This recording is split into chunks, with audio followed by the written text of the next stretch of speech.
Management today. 801-516-3227. That's 801-516-3227. Or go online to GalileoWealth.com. Let Todd Kim and Galileo Wealth Management help you make memories, not just money.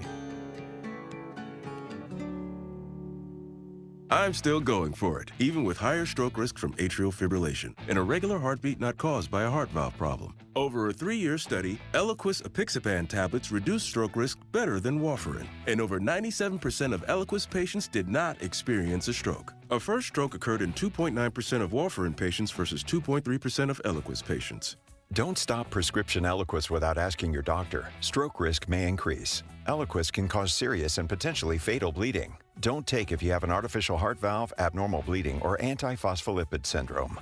While taking, you may bruise more easily or bleed longer. A spinal injection increases blood clot risk, which may cause paralysis. Get medical help right away for unexpected bleeding or bruising, or back pain, tingling, numbness, muscle weakness, or incontinence. Aspirin products, NSAIDs, SSRIs, SNRIs, and blood thinners increase bleeding risk.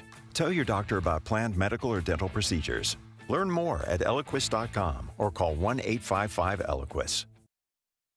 KSL News Time 12:54. As law enforcement agencies increasingly turn to technology to fight crime, one company now putting forward what they say is the next great frontier. An artificial intelligence startup known as Flock Safety is making a bold claim. It says its drones could eradicate almost all crime in America in less than a decade. We think with technology, with people, with policy, crime can be a thing of the past. Many police departments already use the company's network of 80,000 cameras, providing license plate information and video surveillance. But now the company is taking its technology to the skies. But critics raising privacy concerns, accusing Flock Safety of trying to place the whole country under surveillance. That is ABC's Morgan Norwood reporting. Watching Utah's Money.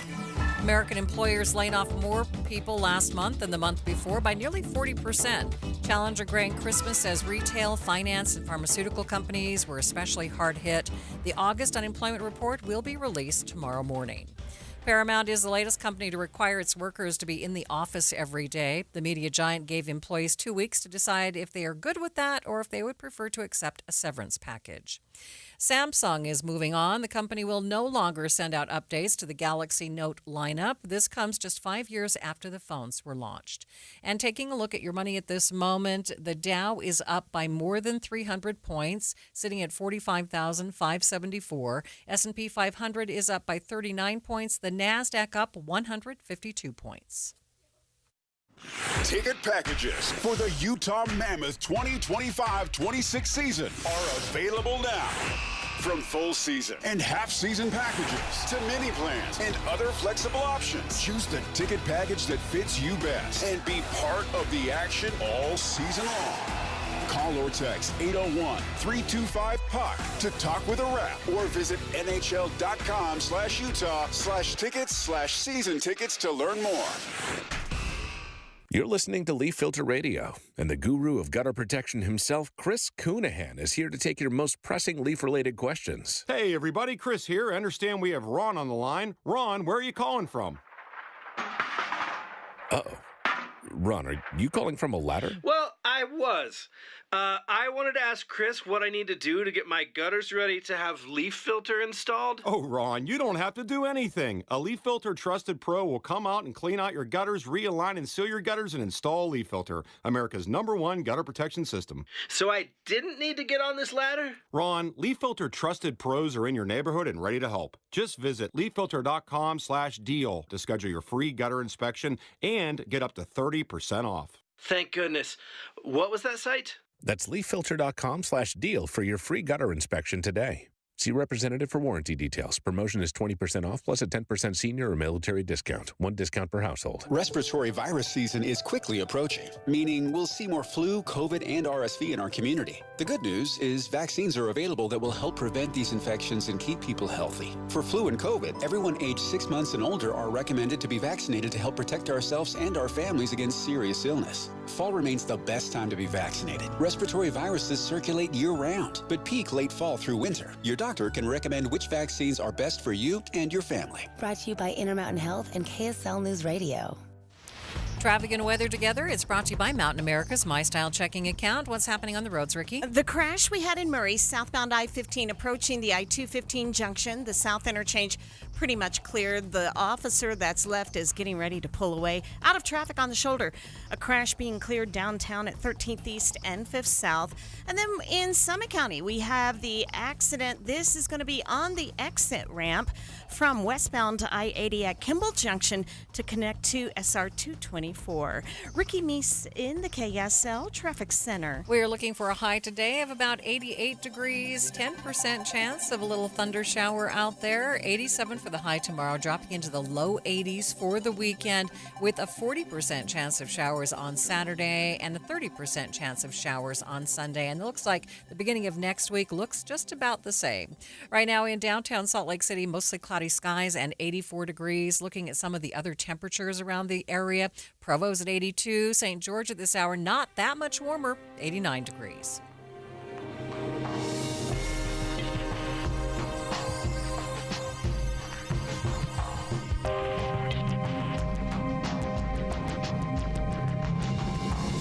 KSL FM Midvale. KSL Salt Lake City. From the KSL Common Spirit Health Studios, this is KSL News Radio. Utah's news, traffic, and weather station. The Box Elder County Sheriff's deputy wounded in the line of duty, publicly speaking for the first time today.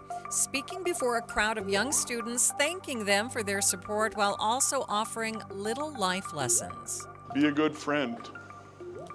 If you see somebody that's sitting by themselves and they're having a rough day, just go up and say hi to them. Make a new friend. The time is 1 o'clock on Thursday, September 4th. This is Midday. I'm Maria Shilaos. Coming up, as he recovers, more on the impact that Deputy Mike Allred continues to have on the Box Elder community.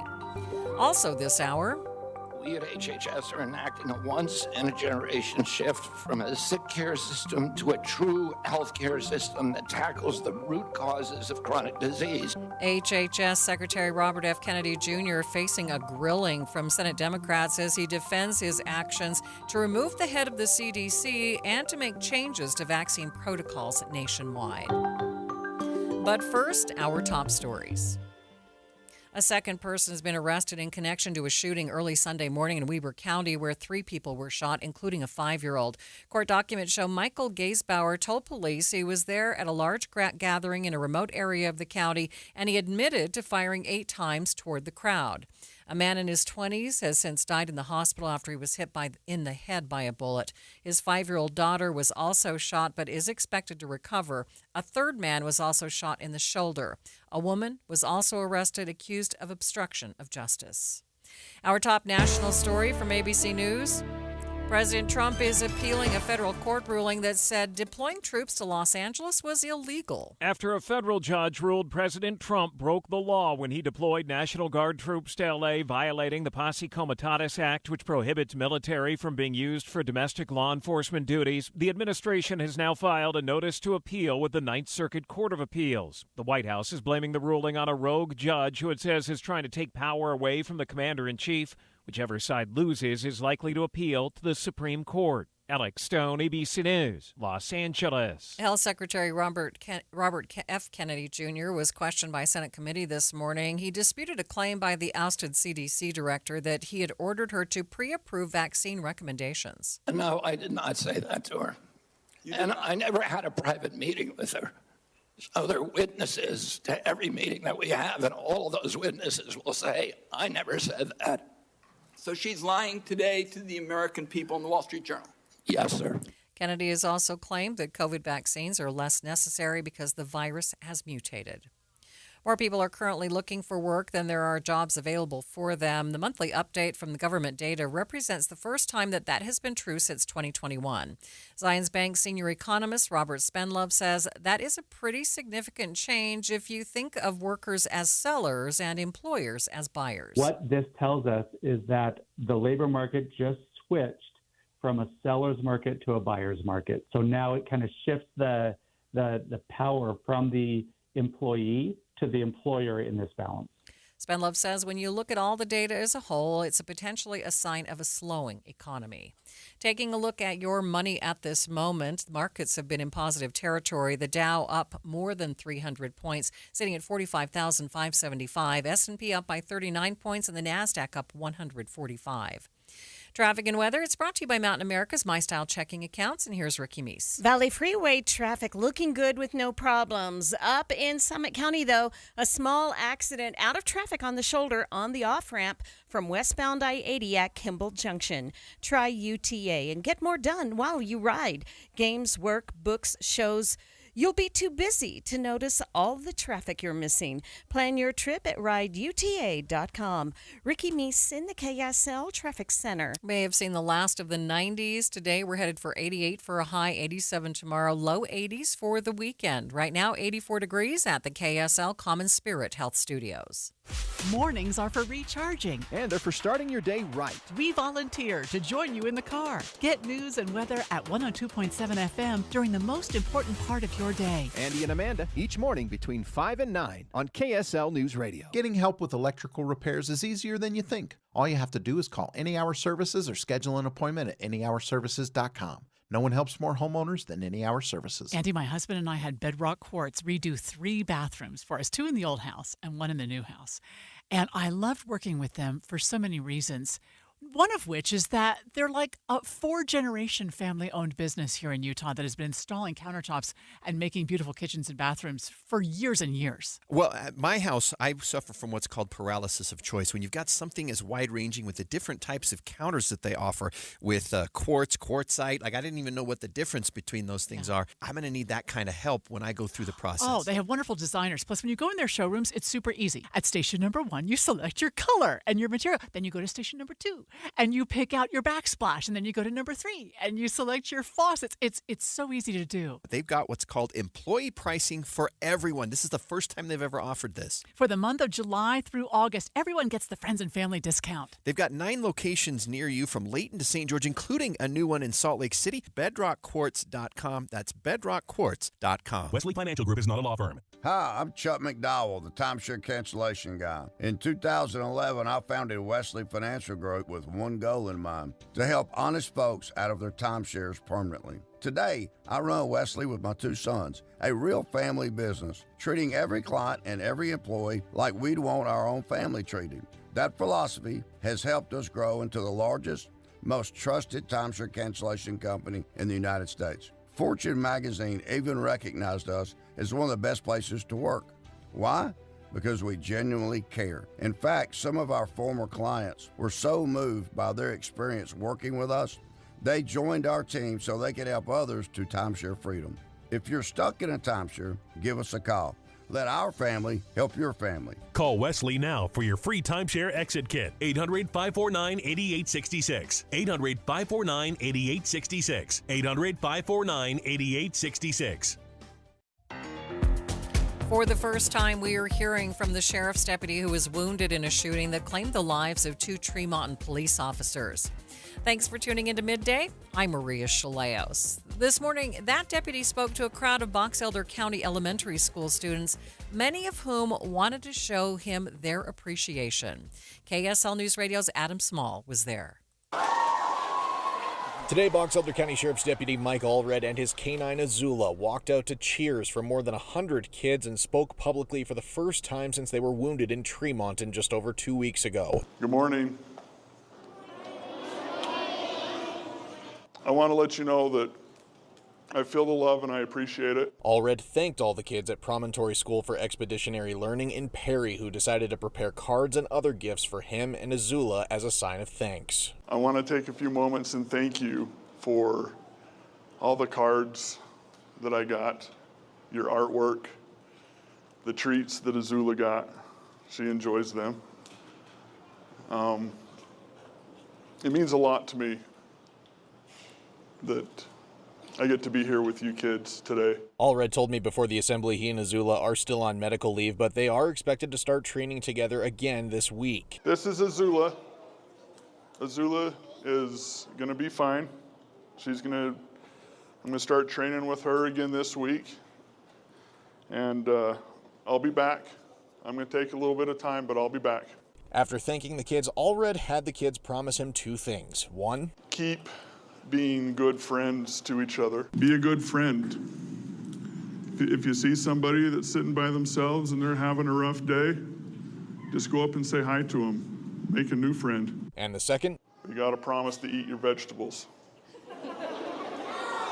Can you do that? Who's going to promise? Okay. Results to be determined. In Perry, Adam Small, KSL News Radio. Adam also spoke to several people in attendance at today's Bravery Breakfast. Fifth grader Hollis says she enjoyed being able to actually meet Deputy Allred and Azula. It was really cool to kind of see that, like him, and the real person that really got injured, and the dog that was with him, and it was nice to be able to just see that he was okay and that his dog was okay as well. Emily Ross is the assistant director at Promontory School for Expeditionary Learning. Here at Promontory, we very much believe in hands-on learning, working out in our community, and so we thought this was a great hands-on opportunity for them to work with our community heroes. And so they wrote some cards, they put together some treats, just some kind notes, drew lots of pictures to send to him as he was recovering. Now, she says the whole event came because of a simple request from Deputy Allred to thank the kids for their support during the trying time that he's had over the past few weeks. Mike actually, I believe, Deputy Allred reached out and said he wanted to thank our students. And our wonderful admin assistant said, why don't we just do a breakfast for our first responders? And so she put this together for us, which was wonderful. We have an amazing crew here at Promontory, and so we all worked together to put it on for our first responders, and we wanted our students involved as well so they can have that opportunity to see our community heroes in action. Director of the school, Amber Edelman, says the whole day was so impactful. It was a tremendous, we were incredibly grateful for him coming out and making the effort. Just made such an impact for our school here. We had kids that were just, asking what can we do to help. And so, they wrote letters, they brought dog treats in, they brought dog toys in. They were tremendously worried about him. So I think this was important for them to recognize that, we can support our community heroes. The Box Elder community continuing to support the families of the law enforcement officers who died in the line of duty, while also thanking others for providing them support and assistance during these difficult times. Stay with us. We'll be back with more Midday in just 60 seconds. There's a photo my wife took of me, sitting crisscross on the floor playing Legos with my boys. Might not sound like much, but back in 2020, I couldn't get down there without pain, let alone enjoy it. After 16 weeks on soda and 82 pounds gone, that picture means everything. It's proof that I'm not just present in my kid's life, but I'm active, engaged, and I'm healthy. Soda didn't just give me a plan. They gave me a partner, a personal nutritionist who helped me every step. Through grocery store trips, family vacations, late night cravings, you name it. If you're a parent who wants to be there, not just someday, but right now, go to sodaweightloss.com. Click the Request a Nutritionist callback. That's sodaweightloss.com. SOTA stands for state of the art. sodaweightloss.com. Soda is, say it with me, state of the art. Tense moments this morning as Health and Human Services Secretary Robert F. Kennedy Jr. faced a grilling before the Senate Finance Committee in Washington, D.C. His appearance comes just a week after the Food and Drug Administration restricted access to the COVID-19 vaccine. ABC News national correspondent Stephen Portnoy reports from Washington. Appearing before the Senate Finance Committee, Health Secretary Robert F. Kennedy Jr. defended the CDC director's firing. We are the sickest country in the world. That's why we have to fire people at the CDC. Susan Menares writes in the Wall Street Journal that she was fired after less than a month on the job because she refused to pre-approve recommendations on vaccines. Kennedy insisted to the panel he didn't tell her to do that. But top committee Democrat Ron Wyden said RFK Jr. is dead set on making it harder for children to be vaccinated. Kids are going to die because of it. Stephen Portnoy, ABC News, Washington. The FDA's decision sparked the removal of newly appointed CDC Director Susan Minares, along with the resignations of 4 senior officials. Here's some of the interaction between Kennedy and Democratic Senator from Massachusetts, Elizabeth Warren, over the decision to can Minares. This is the same person that less than a month earlier you stood next to her and described her as unimpeachable, and you had full confidence in her, and that you had full confidence in her scientific credentials. And in a month, she became a liar? Yeah, you should ask her what changed. In her just published Wall Street Journal essay, Minares wrote that she was told to pre-approve the recommendations of a vaccine advisory panel newly filled with people who have publicly expressed anti-vaccine rhetoric. Now, Kennedy disputes that. Here's an exchange between Kennedy and Oregon Democratic Senator Ron Wyden. No, I did not say that to her. And I never had a private meeting with her. So there are witnesses to every meeting that we have, and all of those witnesses will say, I never said that. So she's lying today to the American people in the Wall Street Journal. Yes, sir. Senator Wyden told Secretary Kennedy that as he's traveled around the state of Oregon, he's met family after family who are confused about vaccines now, largely due to the changing guidance from the CDC. Colorado Democratic Senator Michael Bennet challenged Kennedy over his stance on vaccines and funding cuts to mRNA vaccine research. Dr. Levy wrote that, quote, evidence is mounting and indisputable that mRNA vaccines cause serious harm, including death, especially among young people. Yes or no? Are you aware that he said that? I wasn't aware he said it, but I think I agree with it. You agree with it? It's not true. It wasn't true when he said it, and it's not true when you said it. When challenged about the COVID pandemic and subsequent vaccines by Virginia Democratic Senator Mark Warner, Kennedy blamed the Biden administration. You don't have any idea how many Americans died from COVID? I don't think anybody knows that because there was so much data chaos coming out of the CDC, and there was so many perverse incentives. And these are model You don't know the answer of how many Americans died from COVID. This is the Secretary of Health and Human Services. Do you think the vaccine did anything to prevent additional deaths? Again, I would like to see the data and talk about the data. You have had this job for 8 months, and you don't know the data about whether the vaccine saved and lives? that's the problem, is that they didn't have the data. Democratic Senator Maria Cantwell also challenged Kennedy's proposed changes to eligibility and costs of Affordable Care Act subsidies. The Democrats had 2 chances to make them permanent, and they didn't. And they didn't for a reason. We're the ones who delivered it. So I'm just asking, yes or no, do you want to do something about this? Yes or no? I want to fix the system, and that's what we're doing, fixing systematically to make premiums lower. That's what President Trump wants.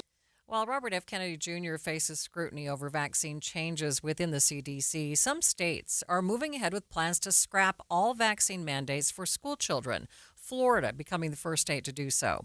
ABC's Morgan Norwood has more on additional changes at the CDC regarding vaccines. Overnight, more change at the CDC. Multiple reports say Health Secretary Robert Kennedy Jr. has chosen 7 new members to join the agency's panel of vaccine experts. That's the panel that decides what vaccines insurance companies and Medicaid are required to cover. The New York Times reporting at least 3 of the new members have been critical of vaccines or vaccine mandates. Just yesterday, Florida became the first state to eliminate vaccine mandates. The state's Surgeon General explaining why. Who am I as a government or anyone else, or who am I as a man standing here now to tell you what you should put in your body? Some parents welcoming the move. It should be the parents' choice whether they're vaccinated. But many experts condemning it, calling it frightening. In the 1970s, there were school vaccine mandates across the country, but they weren't enforced. And then you had these major outbreaks in Los Angeles, in Detroit, in Alaska, of tens of thousands of people, children who had measles. And with those enforcement of school vaccine mandates, you ended those outbreaks.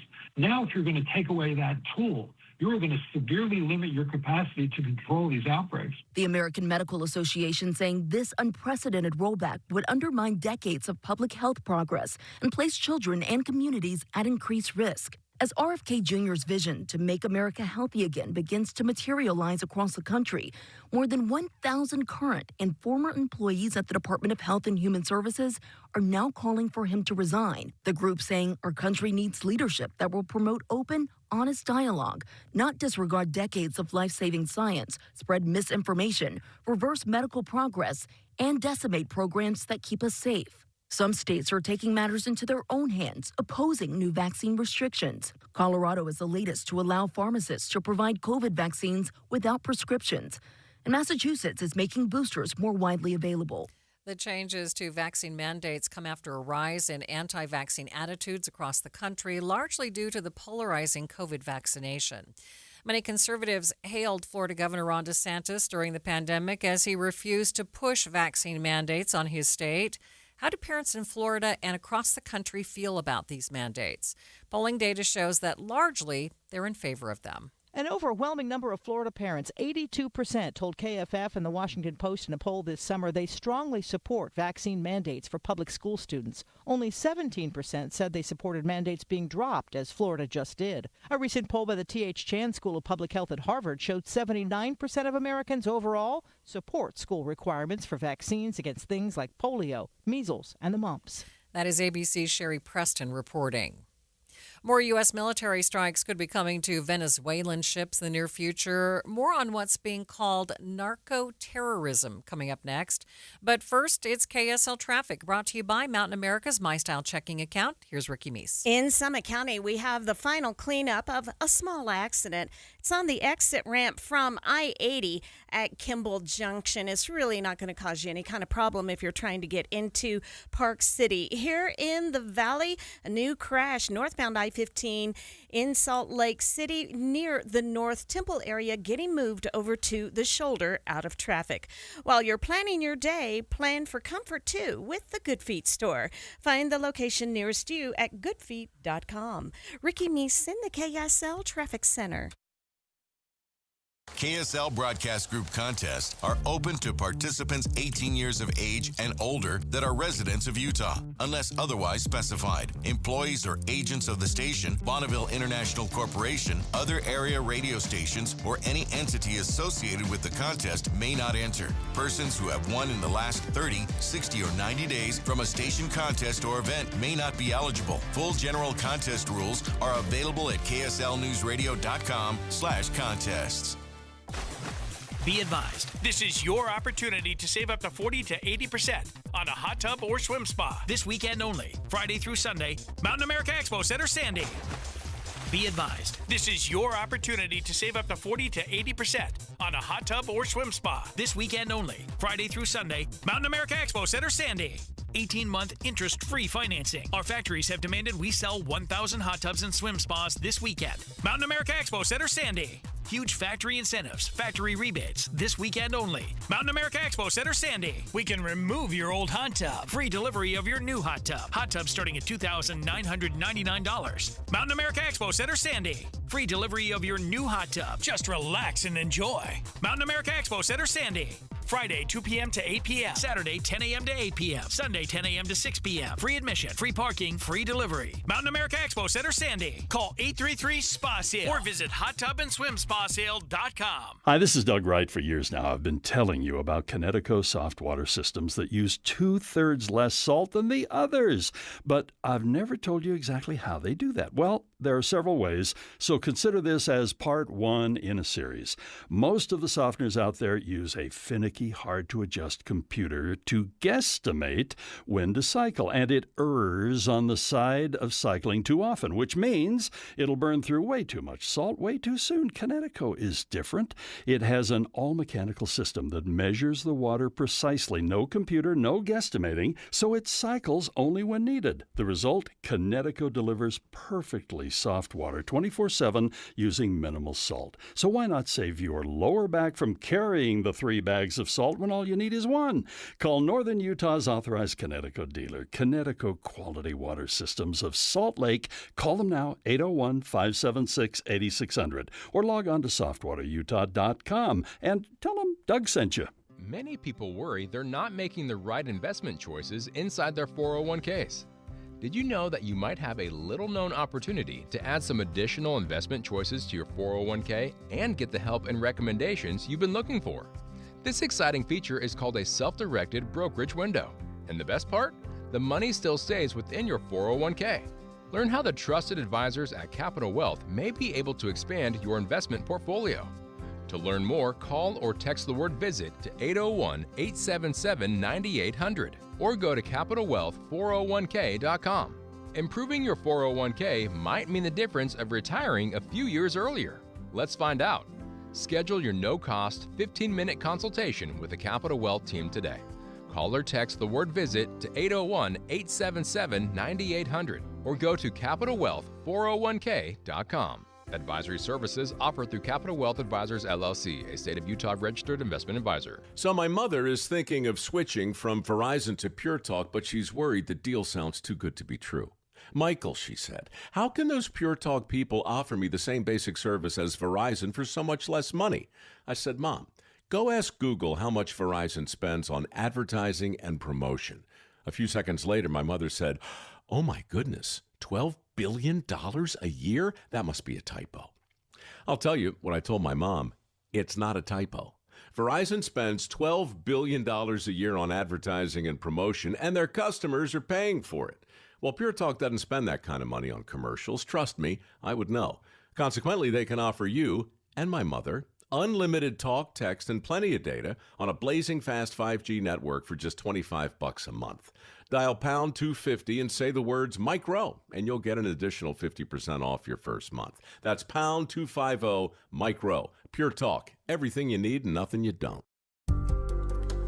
You are listening to Midday. I'm Maria Shilaos. We are streaming on the KSL News Radio app, sponsored by At Your Service Pros. Top U.S. officials say we are likely to see more military strikes on Venezuelan targets after the Trump administration launched a strike on a boat off the coast of the South American country. ABC's Matt Rivers dug into the situation with the host of Start Here, Brad Milkey. Matt, first of all, let's talk about this strike. What happened? Yeah, this first came up when President Trump was in the Oval Office giving a press conference, and he mentioned that the U.S. military had carried out what he called a precision strike against a boat trafficking drugs. We just, over the last few minutes, literally shot out a boat, a drug-carrying boat, a lot of drugs in that boat. Shortly thereafter, we heard from Secretary of State Marco Rubio confirming it, and then later on, DOD putting out video, what they say is a video of the actual strike, where you see what looks to be a speedboat moving through the waters just north of Venezuela, and then you see it basically explode, and that's the military saying it took out 11 people that were on board that boat, along with the drugs that were on there. The Trump administration says it was being operated by a group called Tren de Aragua, which is a really infamous Venezuelan gang that we know operates in the United States as well. The United States has long, for many, many years, established intelligence that allow us to interdict and stop drug boats. And we did that. And it doesn't work. They've got more than a half dozen warships in and around that area with a stated goal of drug interdiction, and in this case, not even interdiction, just destruction. And instead of interdicting it on the president's orders, he blew it up. And it'll happen again. In the meantime, Venezuelan officials claim that the video used by the Trump administration was at least a partial deep fake. Nicolas Maduro, the president of Venezuela, has come out and said that this isn't real, that this video was generated by artificial intelligence, and that the video was fake. So the Maduro regime denying any involvement in any of this, is not even saying it's real. So pretty standard response you get from the Maduro regime. Of course, the Trump administration saying it is real. In fact, Secretary of Defense Pete Hegseth was on Fox News talking about it. Definitely not artificial intelligence. I watched it live. As to why the U.S. is ramping up surveillance on Venezuelan ships? I think it's safe to say when we think cocaine and we think South America, Colombia probably comes to mind, in no small part due to pop culture. Well, a lot of that cocaine is actually transported through Venezuela. There's a huge lawless area of the jungle borderlands between Colombia and Venezuela, and a lot of stuff gets moved across that border from Colombia into Venezuela, goes north, gets to the ports, and then gets shipped throughout the Caribbean to other organized crime groups in Central America, up to Mexican cartels, gets to the United States, even going so far as to Europe. Depending on which estimate you believe, somewhere between dozens to hundreds of tons of cocaine is passed through Venezuelan territory each year. So they're not really a producing country, but they are an exporting country under the knowledge of the Maduro government, says the U.S. The White House has been calling the situation narco-terrorism. Matt says that could be a means for the U.S. to escalate its enforcement, as none of this is happening on U.S. soil.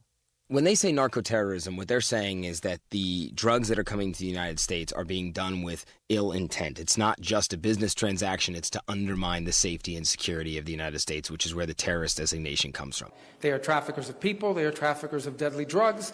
They are traffickers of all kinds of illicit means, and they use the money that they generate to destabilize governments in the region, which in and of itself then poses a threat to the United States. The other thing you're hearing from the Trump administration is a pseudo-narco state. And what they're referring to there is the Maduro regime and the accusations from the United States and others around the world that Maduro is actually facilitating this drug trade, that he allows knowingly these drugs to move through his country because it allows him to give his people employment. It allows him to bring hard currency into a heavily sanctioned country, which is really important. Right. You know, the Cartel de los Soles, or the Cartel of the Suns, is known to be populated by members of the Venezuelan military, by members of the Venezuelan government. It's pure corruption, again, according to the United States, that allows these drugs to move through the country with impunity and then be shipped out of those ports on the northern part of Venezuela. So none of this happens without the complicity of the Venezuelan government. That is the accusation from the United States, and that's why the U.S. is doing what it's doing. That is ABC's Matt Rivers on The Start here with Brad Milkey. Now, if you want a deep dive on how Venezuela devolved from a vacation destination in the 1950s to a place where the U.S. government says you should not travel, check out the KSL podcast, Hope in Darkness, the Josh Holt story. You can find that on the KSL News Radio app and on KSLpodcast.com. It's 1:30 midday at KSL News Radio. I'm Maria Shilaos. Some of the stories we are watching this hour. West Side Salt Lake residents upset over state plans to build a homeless campus near their community. Why they say the lack of transit options in the area is concerning. New data showing Utah ranks last in terms of gender wage equality. Will go in depth with the study's co-author. And KSL traffic. Ricky? A small accident northbound I-15 after the I-80 junction near North Temple. Maria? First, let's check with ABC. ABC News, I'm Chuck Sievertson. Though foreign aid has been under fire this year, the State Department has just announced a new initiative to distribute antiviral medication to treat and prevent HIV infections around the world through an existing program. It got intense with sharp questions from both Republicans and Democrats at a Senate Finance Committee hearing with Health Secretary Robert Kennedy Jr. Senator Ron Wyden, Oregon Democrat. Robert Kennedy has elevated conspiracy theorists, crackpots, and grifters to make life or death decisions about the health care of the American people. Kennedy denying vaccines are not being denied anyone, but acknowledging vaccine availability depends on the states now. Washington, D.C. filing a federal lawsuit against the Trump administration's deployment of National Guard troops in the city. Ukraine's president says in today's phone call with President Trump, they discussed putting more economic pressure on Russia to try to end the war. This is ABC News. KSL's top local story. We are now learning that the driver who allegedly killed a man in Springville last night had alcohol levels that were 6 times the legal limit. Police arrested 41-year-old Travis McIntyre after he showed signs of being intoxicated when he ran into a man with his truck and trailer. Police say the man who died had pushed his wife out of the way to save her, and she survived with just minor lacerations.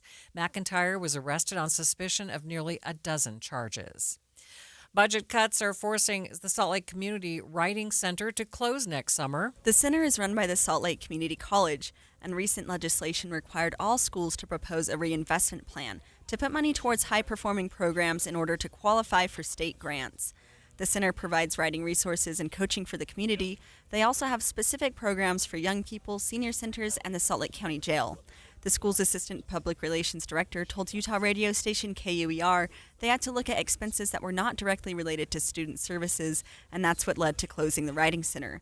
They will close next summer, right before their 25th anniversary. Brianna Willis, KSL News Radio. A vegan restaurant in the Avenues is closed until further notice after a fire yesterday. Salt Lake City firefighters were able to put out that fire at the garage by Blatch's Barbecue quickly, but the garage was a total loss. The restaurant says they will reopen, but it will take some time. The business posted on social media they believe it was caused by their chef and owner, who had suffered a diabetic low blood sugar episode and passed out while he was holding a lighter. Luckily, he was awakened by the flames and was able to crawl out safely. Other local stories KSL is following.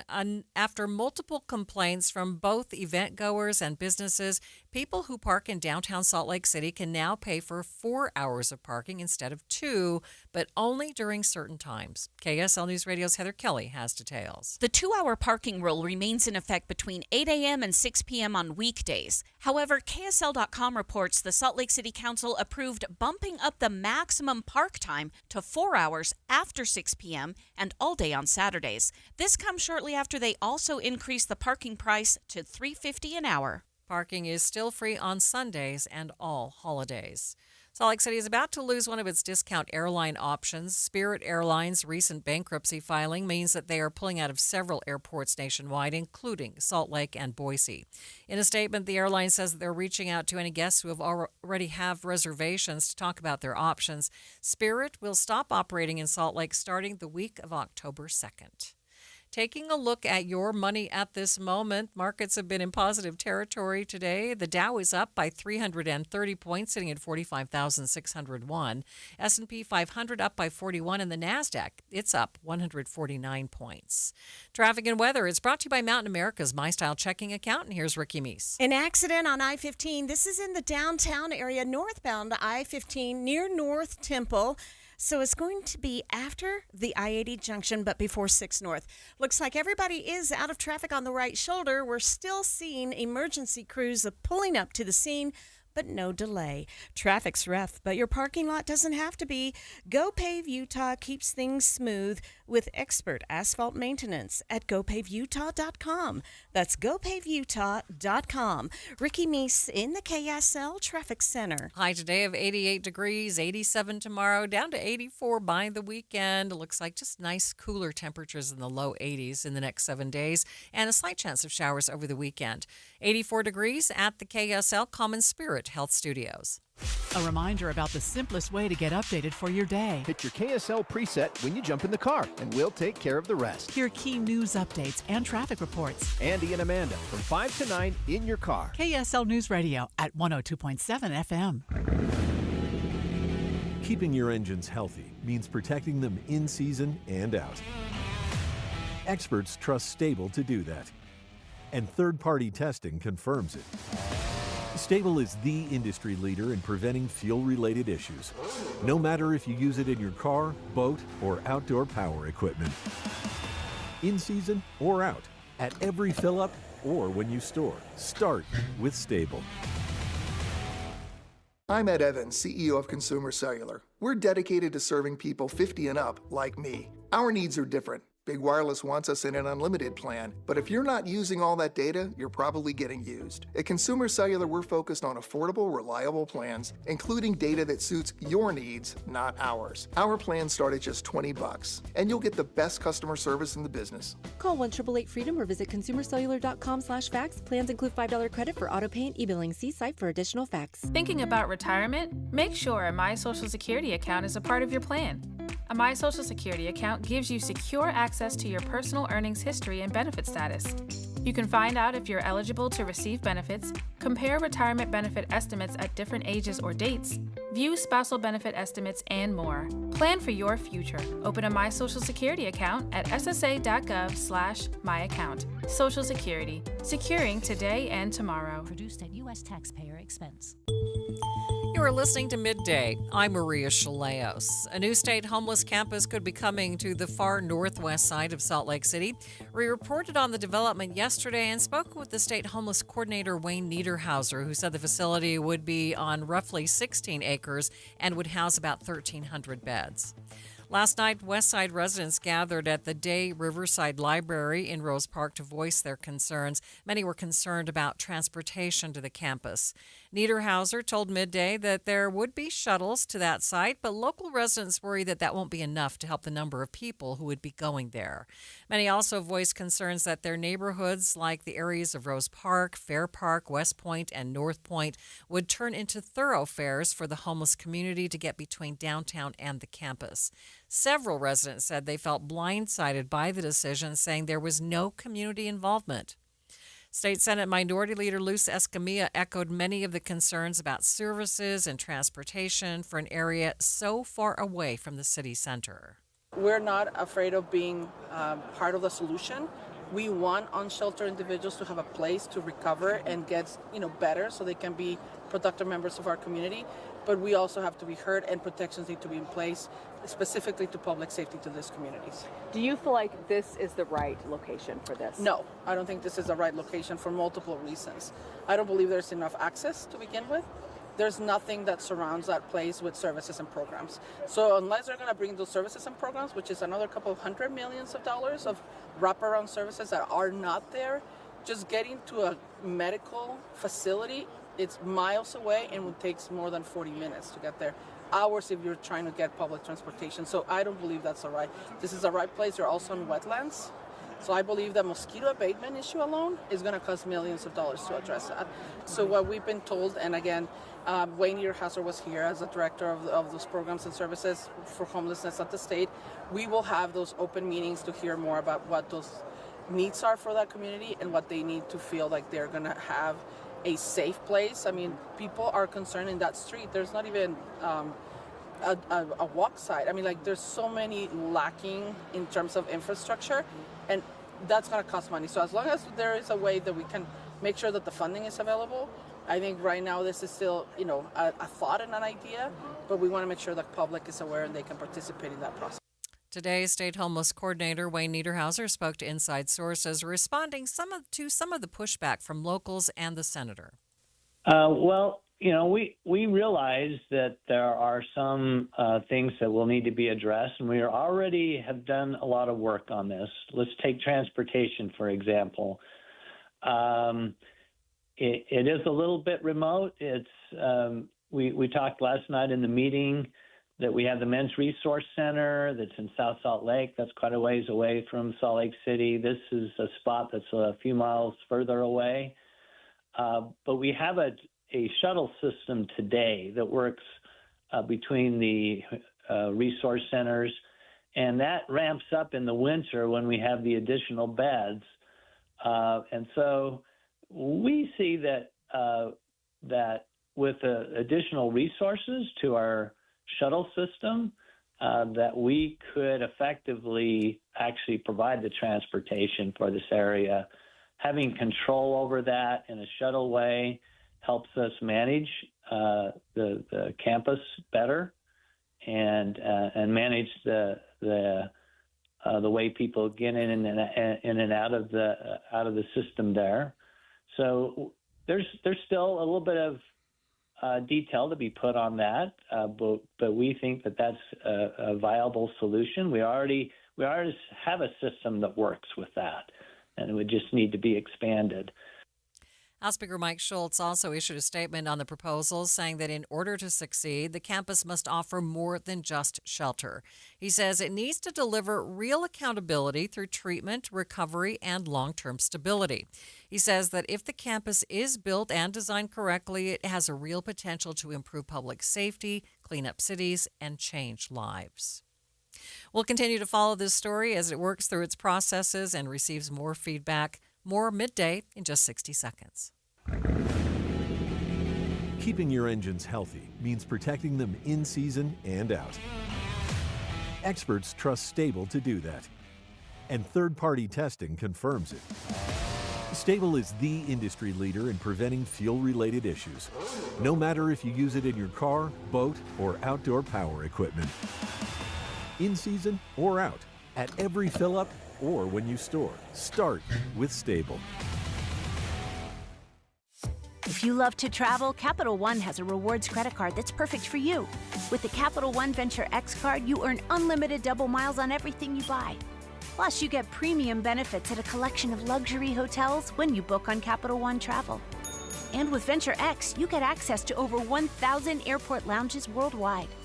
Open up a world of travel possibilities with the Capital One Venture X card. What's in your wallet? Terms apply. Lounge access is subject to change. See CapitalOne.com for details. You've probably heard it before. Women make less money than men. New research shows that in Utah, however, the gender pay gap affects women more than any other state in the country. In fact, we rank dead last. The latest study released by the Utah Women in Leadership Project shows women who work full-time in Utah make about 27% less than men. The organization's founder, Dr. Susan Madsen, tells me the gender pay gap affects women in nearly every occupation. In Utah, we update this report every 3 or 4 years, and it's stalled in many ways. In the United States, it looks like there's about 83 cents on the dollar.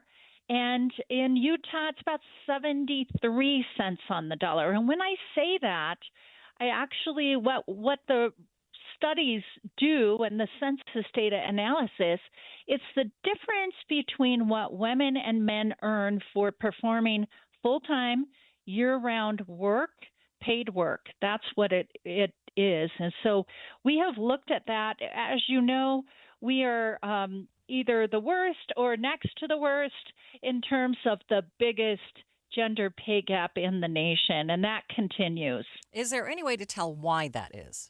Yeah, there's a lot of different reasons for that. And one of the biggest, in more religious or more traditional societies, you tend to have bigger what's called occupational segregation. And that really means that those fields that are traditionally male-dominated fields, more men continue to go into those fields, and those are paid more. And those that are in more women-dominated fields are paid less. And in more traditional, that happens to every place, but in more traditional climates, you tend to still have more women in those underpaid areas, more men in the others. For instance, STEM fields, Maria. In terms of in Utah, around the nation, actually more women or more men are in STEM fields. However, we have significantly less women in those fields because we are still more traditional in raising our daughters and telling girls and women that it's better to go into these more feminine fields. So you tend to have that occupational segregation. What's interesting is when there's more men that come into previously female-dominated fields, then the salary goes up. And if there's fields throughout decades, there have been, that were male-dominated and women come in more and kind of take over, then the salary goes down. So we tend to be telling our daughters and women to still stay in those traditional fields, even though they could have interest and excitement about male-dominated fields. So our biggest takeaway should be that we should have our daughters look more at those STEM fields? Well, STEM, business, and so forth. But honestly, there's a lot of different reasons. There's career breaks, but that can be part of that. There's our choices in education. But I'll tell you, there's always some unexplained, and we have a bigger unexplained, I believe, in the state of Utah, and that's where pure discrimination actually comes in. So when you have more sexist environments, and we're always ranked as either the most sexist or one of the most sexist, when you have that, you have a bigger unexplained discrimination gap as well. But right, when we have women, our sons and daughters growing up to think, well, actually, let's look at a lot of different options for fields and find out where your interests and your aptitudes are, that can start changing things more here in the state. Yeah, you mentioned the sense, the difference in the terms of sense, but over a career, how much of a difference does this make for a woman versus a man? Oh, absolutely an important, critical question.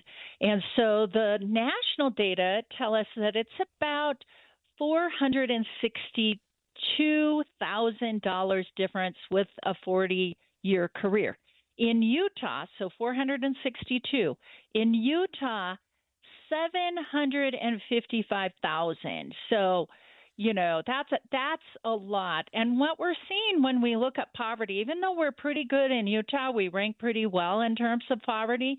But if you are a woman 70, 75, especially, you've been married, your husband passes away, you haven't had Social Security on your own and so forth, we actually have a lot of women who are living in poverty. So when we look at, why are women living in poverty, if they're making less money all the way up in their career, especially compared to, we have to do apples versus apples, right? There's a lot going on. It impacts our lives, and it impacts them even when they're older. Dr. Madsen is considered one of the top global leaders on the topic of women and leadership. Opa! We'll get a preview of the annual Greek Festival up next, which kicks off this weekend. But first, it's KSL Traffic. It's brought to you by Mountain America's MyStyle checking account. Ricky? Save me some baklava, Maria. Oh, you bet. We do have a small accident in Salt Lake. It's northbound, I-15. Right around the North Temple area. Now, these vehicles are completely out of traffic on the shoulder, so no delay. In fact, it's a delay-free drive on all the Valley freeways. Advanced Window Products, $2,500 off 10 windows or more. AdvancedWindows.com. Affordable windows guaranteed. Ricky Meese in the KSL Traffic Center. And yes, we're going to go from talking about baklava to talking about Salt Lake City fat loss. But, that's the great thing about Salt Lake City fat loss. They help you in maintenance, help you make sure that you can have that piece of baklava if you want to. This is such a great program. It's an all-natural program. So there are no injections or surgery or pills. They just give you this combination of foods that burn off the stored fat very quickly. Now, I've lost more than 40 pounds with Salt Lake City Fat Lost, and I've kept it off for more than a year. And I'm in maintenance, and they're helping me keep those pounds off right now. Now, what I loved about the program as well is that I didn't have to exercise for over an hour every day just to boost my metabolism. I just didn't have enough time to do that. I also love their app. It gives you daily ideas of how to be successful. It starts off your day with a 1-minute inspirational video and then gives you great recipes. And if you need help, you can reach out very easily. I've lost more than 40 pounds. Many of their clients lose up to a pound per day. Find out how you can save $200 now at slcfatloss.com or call them 801-450-1882. That's slcfatloss.com, slcfatloss.com. More than 50 million Americans suffer from a form of mental illness.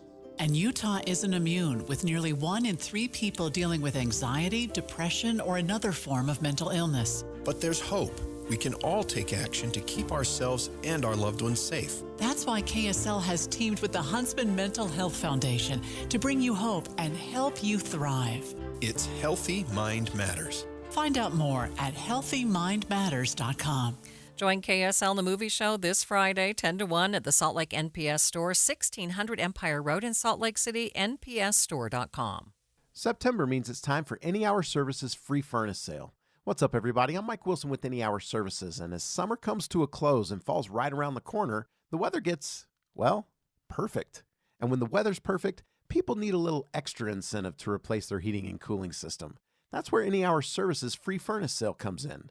For the month of September, when you have Any Hour Services install a new air conditioner, we'll give you a new furnace for just the cost to install it. About $400. The furnace is free, you just pay the labor. And there's no catch. There's no raising the price on the air conditioner first. There's no making you buy the most expensive air conditioner to qualify. There's none of that. There's just a desire to keep our technicians working while the weather's mild and a genuine appreciation of you for helping us keep them busy. So if you've been thinking about replacing your old furnace and air conditioner and want to know exactly how much you can save during our free furnace sale, call Any Hour Services today and schedule a free estimate. Google Any Hour Services or schedule online at anyhourservices.com. No one helps more homeowners than Any Hour Services. I am not a rich woman, but I feel like a rich woman every time I go in my closet. The best, hands down, present I've ever received was my husband secretly redid my closet with Closets by Design. So now when I go in there aren't all these shoes just junked on the floor. They're neatly sitting on their shelves. And my necklaces are hanging on their individual hooks, and earrings are in their little squares in this soft drawer that pulls out. It's just gorgeous. In fact, he saw how much I loved it. He had Closets by Design redo the garage. So now all the stuff, the tools, the toys, the junk is all in cabinets. When you open our garage door, you see cars. That's it. It's amazing. The things that Closets by Design can do, and it's going to save you money right now because you get up to 40% off plus an additional 15% off with 18-month financing. You can do so much with your closet, much more than you realize, with this wonderful Utah company, Closets by Design. Find out more at 1-800-BY-DESIGN or closetsbydesign.com. When you take your grandkids to Disney, do they know what's in your investment portfolio? Do they even care? They're busy having a great time, and you're busy making memories. At Galileo Wealth Management, we understand the nuts and bolts of retirement planning, our investments, the stock market, taxes, Social Security, Medicare, and more. But think about it. What are you trying to do here? Is your goal to beat the S&P? Or is your goal to make memories with your family? Our goal is to give you the confidence to spend in retirement without the fear of running out of money. Call Todd Kim at Galileo Wealth Management today. 801-516-3227. That's 801-516-3227. Or go online to GalileoWealth.com. Let Todd Kim and Galileo Wealth Management help you make memories, not just money.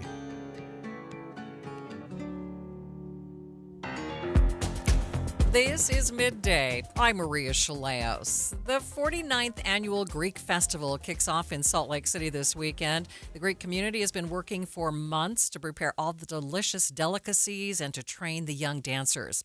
The Dean of the Greek Orthodox community of Greater Salt Lake, Father George Nikas, joined me to describe how you can be immersed in the Greek culture for the weekend.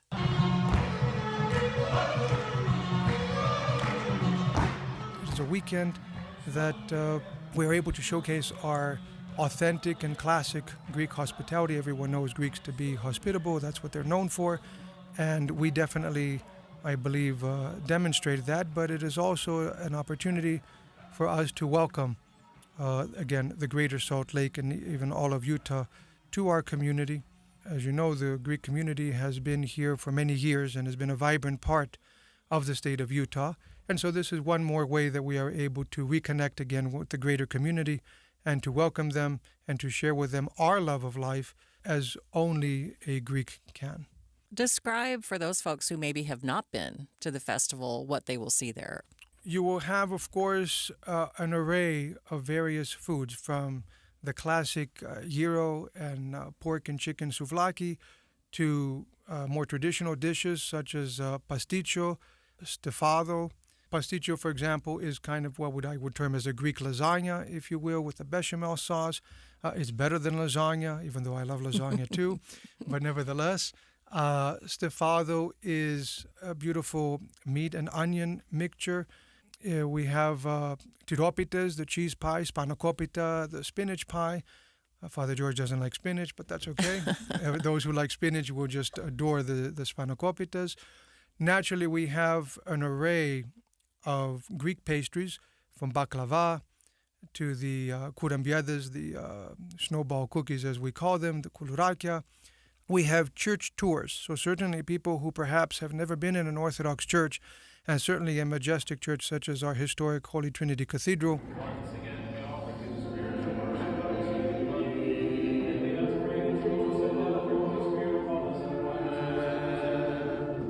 When you walk into the church, you are all five senses in a nice way are assaulted because we have incense burning. The choir at 4 p.m. on Saturday and Sunday will be performing, for those who have maybe never heard some of the Greek Byzantine hymns.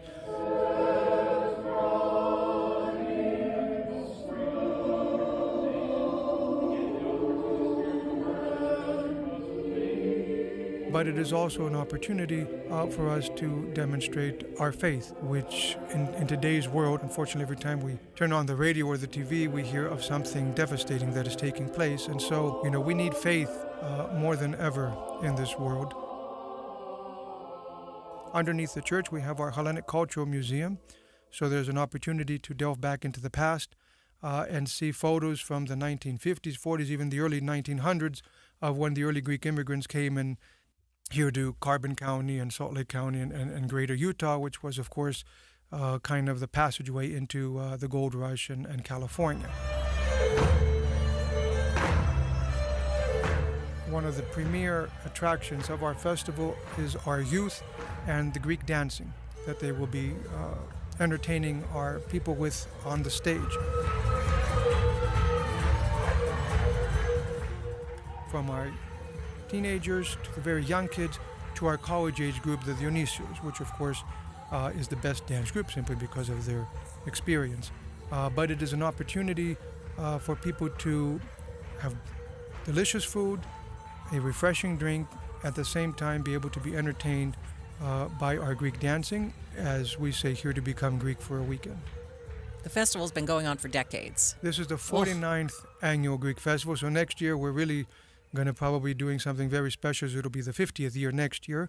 But every year it has improved. Every year we try to have a different dish, whether it's a different pastry or a different dish in the food lines, or somehow, the lamb has to be just extra special. You didn't mention that. People can see how the lamb is cooked on a spit. That's correct. They get to take photos with the lamb. If the lamb starts talking to you, then come get me because something's wrong. But it's an opportunity to really have authentic food. So why is this so important to the community? So this is our major fundraiser. So from a financial point of view, it's our lifeline. It's what enables us to be able to keep our community going, to support especially our many youth programs, but also as an opportunity to give back to the community, because I believe it's 10% of our net proceeds we give back to charities in the local community. We've given, for example, to the Other Side of Academy. We've given to the men's shelters, women's shelters. But it is also an important event because it gives us the opportunity to connect with the broader community. The festival runs through the weekend at Holy Trinity Cathedral in downtown Salt Lake City. You can find information on the times and a schedule of events on the Salt Lake Greek Festival website. In the next hour of Midday, we'll hear about Salt Lake City's plans to make water systems more efficient. Stay with us.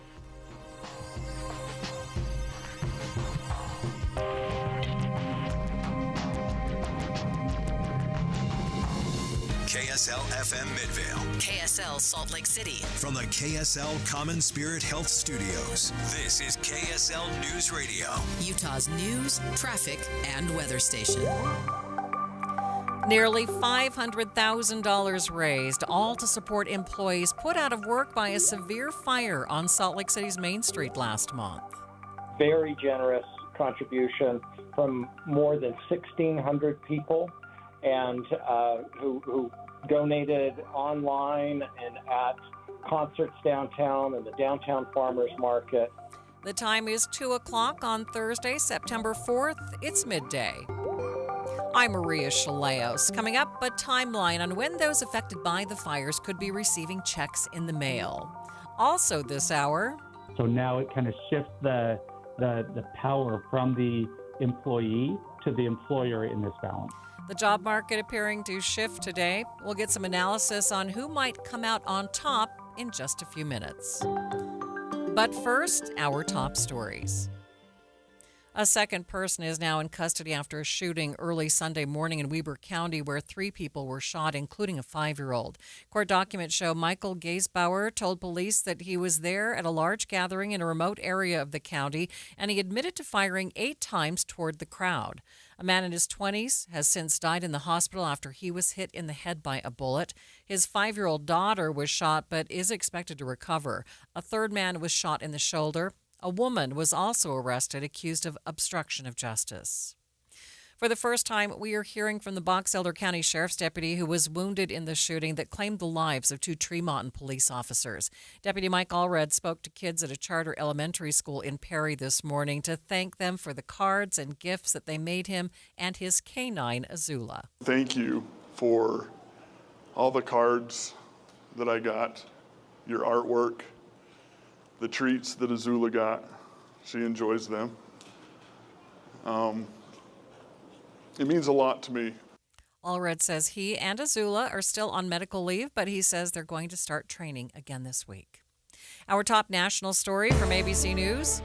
Federal government is suing one of the nation's largest public utility companies. They are claiming their equipment is to blame for 2 California wildfires. In a new lawsuit, the Trump administration alleges Southern California Edison's negligence involving its equipment started the deadly Eaton fire in January and another fire in 2022. Fire investigators have not yet determined the cause of the Eaton fire, but U.S. Attorney Bill Asaley says they have enough evidence that SoCal Edison is to blame, and prosecutors want the company to pay tens of millions of dollars. It is our intention that Southern California Edison, the company itself, and not the ratepayers, will bear the burden of these costs. Alex Stone, ABC News, Los Angeles. Taking a look at your money at this moment, the Dow up by 350 points at the close, ending at 45,621. S&P 500 up by nearly a full percent, up by 53 points.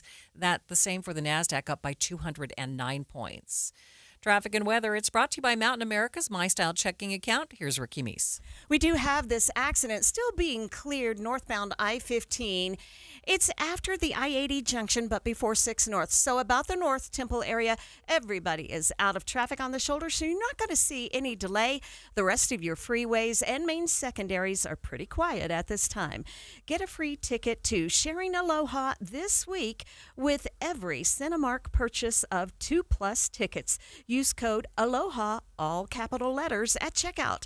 Limited number available. SharingAlohaTheMovie.com. Ricky Meese in the KSL Traffic Center. 90s may be in the history books for the season. Looking at the next 7 days, there's not a 90 in there. Today's high, 88 degrees. Then the low 80s for the weekend and mid-80s by the middle of next week. 84 degrees at the KSL Common Spirit Health Studios. The sources where we get our news matters. When you listen to Utah's Morning News, we want you to feel the stories are important to you and trustworthy. This is Amanda Dixon. And I'm Andy Farnsworth. Join us weekday mornings on KSL News Radio. Common Spirit Health. Hospitals, clinics, and caregivers all connected to advance healthcare in Colorado, Kansas, and Utah. Healthcare with human kindness is here. Hello, human kindness. We just want to have enough money for retirement. And travel to visit our grandchildren. I understand. That's why at Fisher Investments, we start by getting to know each other, so I can learn about your family, lifestyle, goals, and needs, allowing us to tailor your portfolio.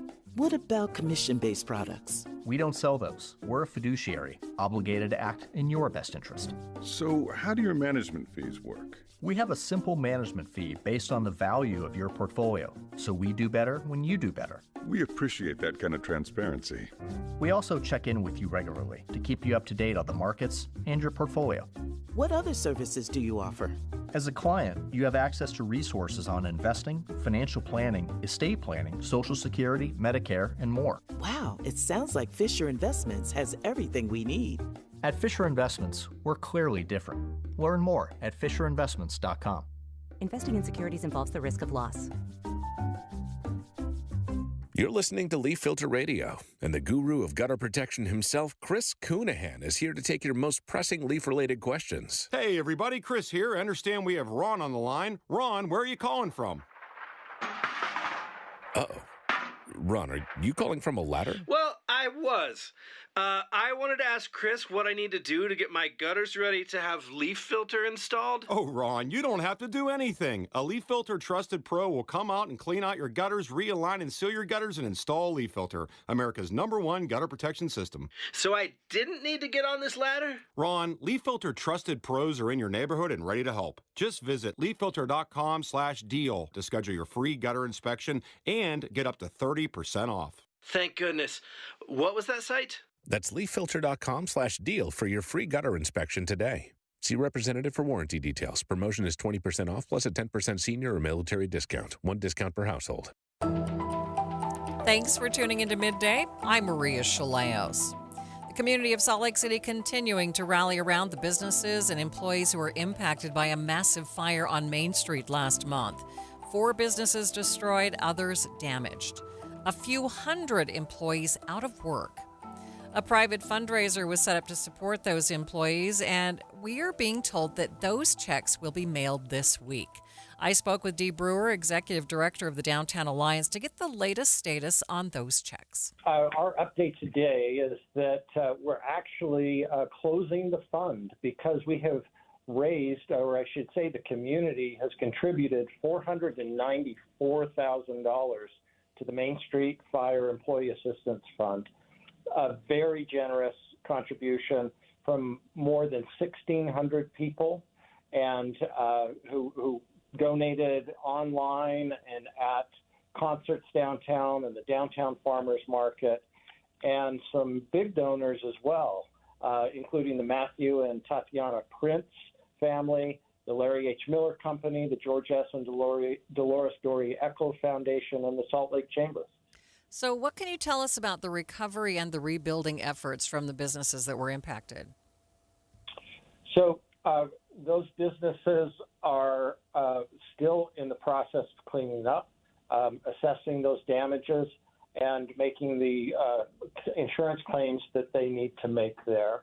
Our efforts were really focused on the 160 displaced employees, and our goal was to fund that first missing month of income before those employees found new employment or qualified for unemployment benefits. How has the downtown as a whole been impacted by the loss of these businesses over the last month? Well, there's no doubt that this block is a very important block for the social economy. A lot of our visitation downtown happens on this block. But it's important to put it into context. What we're talking about are 5 businesses of over 220 restaurants, bars, and retailers downtown. So downtown is very much open for business. This block has clearly taken a hit. But what we understand from both the property owners and the business owners is that they are committed to rebuilding the very businesses that were lost in the fire. We had heard earlier today that there might be an effort underway to provide some loans for these businesses at 0% interest. Do you know anything about that?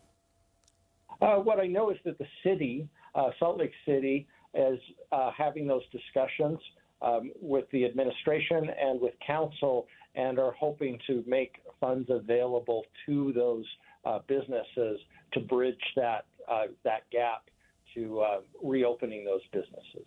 Dee Brewer is the Executive Director of the Downtown Alliance. For the first time since 2021, there are more workers looking for jobs than there are jobs available. ABC's Nicole D'Antonio has more about how the country's job market is slipping into a position that we haven't seen since the pandemic. Now, the latest figures show just over 7.2 million people now looking for a job, with just under 7.2 million jobs available. That's a big change from recent years. Many experts blame the economic uncertainty caused by President Trump's tariff policy. Manufacturing activity in the U.S. shrank for the 6th straight month in July. President Trump says his tariffs will bring back a large number of manufacturing jobs in the long run. Senior economist at Zions Bank, Robert Spendlove, spoke to Inside Sources this morning about the state of the job market. If you kind of think about it, a comparison is like the real estate market, right? And often we talk about, is it a buyer's market or a seller's market? But now we're talking about the labor market, and the seller of the labor is the worker, and the buyer of the labor is the employer. And what this tells us is that the labor market just switched from a seller's market to a buyer's market. So now it kind of shifts the power from the employee to the employer in this balance. How about manufacturing? Does this job market indicate anything on the potential move to manufacturing back to the U.S.? Spendlove says that there is a relationship. It doesn't, they're related. Everything in the economy is related, right? Everything kind of pulls together. And what we're trying to do is we're trying to pick out and understand what's happening. There's rarely like a really obvious sign of what's happening in the economy. And there's some areas that are really easy to understand. And then there's others that are more difficult. The unemployment rate is much easier to understand. Manufacturing employment or labor production, some of those are a little bit tougher to interpret. But when you take them together, what we see overall is that we're seeing signs of a slowing economy. On a separate note, new job numbers are set to come out tomorrow from the federal government. Given all the confusion and controversy over the Bureau of Labor Statistics and involvement from the White House, should the numbers released tomorrow be trusted? And that's the big struggle, right? And it was the jobs report last month that got the head of the Bureau of Labor Statistics fired. And so we're all asking that question. We're saying, okay, can we trust the data moving forward? That's one of the reasons, for instance, just today when the ADP report came out. So ADP is a private company, and they're measuring private payroll. And there's a lot more focus on the private source today because of your very question. And so what we're going to be doing is we're going to be saying, does the monthly jobs report from BLS, is it the same? Is it different than what came out of ADP?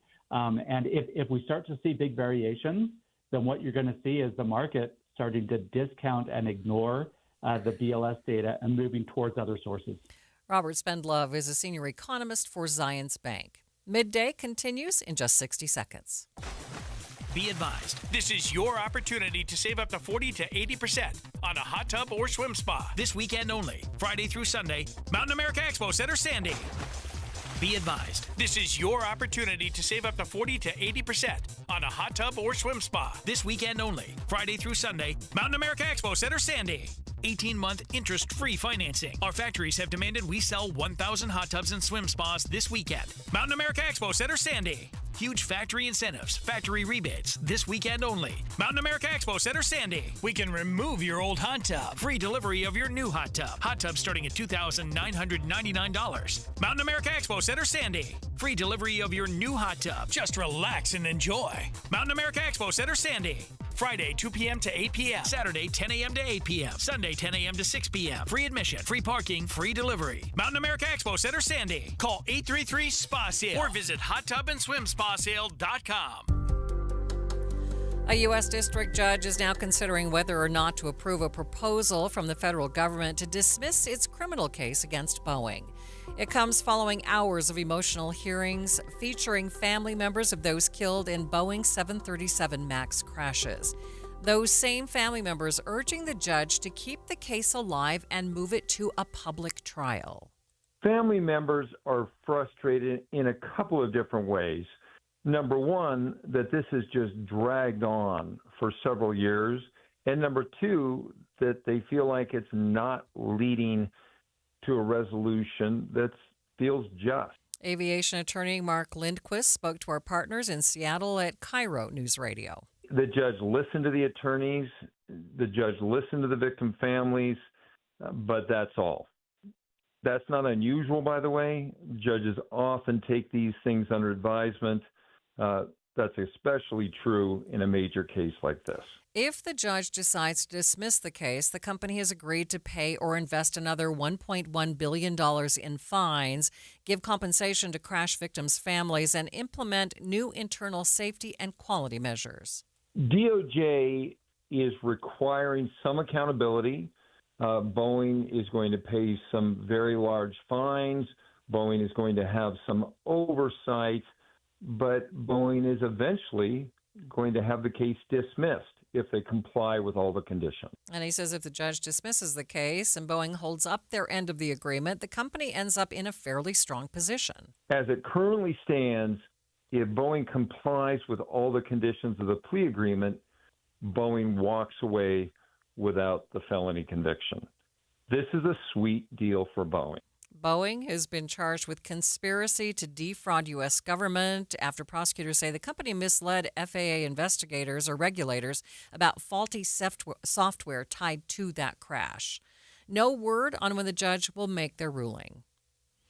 Out of the darkness, a growing movement to end the growing rates of suicide. Details coming up next. But first, it's KSL Traffic brought to you by Mountain America's My Style checking account. Ricky? We have a nasty problem in Utah County. It is a crash on southbound I-15 after Lehigh Main Street. UHP went through to do a slowdown, holding back all traffic to clear the road. The left lane is now open. The right lane is partially blocked, and you have multiple vehicles on both sides of the freeway with delays reaching back to 2100 North Lehigh.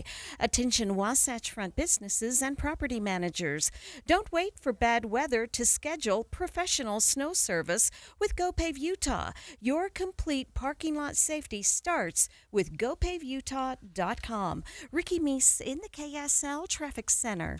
History had the gold rush, then came the oil boom, the tech boom, but right now it's the Wi-Fi boom, and Xfinity Wi-Fi is booming. Xfinity has everything you need to tap into the Wi-Fi boom with seriously powerful and seriously reliable connection. It's got 99.99% network reliability and incredibly low lag, so your streams are smoother than making a decision on what to stream. Did I mention you can even connect to hundreds of devices, so you, your kids, your parents, your visitors, and whoever else is home can all experience the Wi-Fi boom with Xfinity. And the Wi-Fi isn't the only thing that's booming. Get the most reliable Wi-Fi and the best-in-class equipment for one consistent price for 5 years, guaranteed all in. Plus, get unlimited data included and no annual contract, all with the 5-year price guarantee from Xfinity. Visit Xfinity.com to learn more. Restrictions apply. Not available in all areas. New residential customers only. Select plans only. Xfinity Gateway and XFi Complete required for unlimited data except in certain areas. Most reliable Wi-Fi based on Open Signal Awards USA fixed broadband experience report August 2024. Actual speeds vary. I keep plucking old clothes out of my closet, clothes from 15 years and 30 pounds ago, because that's how much weight I've lost. 30 pounds in 7 short weeks thanks to Salt Lake City Fat Loss. And since you're wondering, no injections, because I don't want the side effects. I don't want to be on meds forever. People on SLC Fat Loss lose up to 1 pound a day by eating sensible foods. And they don't sell you expensive meals. SLC Fat Loss creates the path to a happier, healthier you with a smart diet plan and ongoing personal support. And it's virtual. You don't have to go to their office. The most important part, 7 weeks, and I was never hungry. Not even once. My blood pressure's down 20 points plus. Now I'm starting on maintenance to keep the weight off, and the mirror is telling me, keep it up. Start your own weight loss journey. Right now, mention KSL, you get $200 off. Just go to slcfatloss.com. That's slcfatloss.com. You were listening to Midday. I'm Maria Shilaos. We are streaming on the KSL News Radio app, sponsored by At Your Service Pros. Suicide rates in the U.S. have reached a 70-year high, with one state, Michigan, reporting an alarming number of deaths by suicide this year. In Utah, the latest data from the CDC shows 706 people died by suicide in 2023. I spoke with the Chief Operating Officer of the American Foundation for Suicide Prevention, Mike Lama, to learn the severity of the problem. A little over 49,000 people die annually from suicide. It's the 11th leading cause of death in the United States. So it's a very serious problem. And we estimate that 1.5 million people make some type of an attempt. Talk to me for a minute about the person who decides that they're going to take their life. We've heard in the past that if you can stop a person, that usually it's one of these things that they do just kind of on the spur of the moment. And if you can stop them, then they won't attempt again. Can you kind of describe what happens? If we can get people past that moment of crisis, oftentimes they will be okay and won't be at risk again. That's not always the case, but that often is the case. So the important thing is to recognize the warning signs and to talk to people. It sounds so simple, but simply having a conversation with someone can save their lives. So what you look for is a change in someone's behavior. Expressing hopelessness or not having a reason to live, that they feel like they're a burden, and maybe even talk about taking their own life. And if someone ever says that, you should always take that seriously. They may exhibit mood changes, display depression, anxiety, a loss of interest in things that they love to do. Also changes in their sleep, sleeping more than they usually do, sleeping less than they usually do, and abusing substances. Those are all kind of warning signs that someone might be contemplating taking their life. So the key is, again, is to talk to people, ask them how they're doing. You don't seem like yourself. Is there something going on? Do you want to talk about it? And oftentimes just that act of talking to them can save their lives. So that's the big thing we want people to know, is that talk to people and see how they're doing. If someone is in crisis, connect them with the 988 crisis line. It's available 24/7. It's all over the country, and you'll talk to trained people who will listen, who will connect you with local resources, and provide help.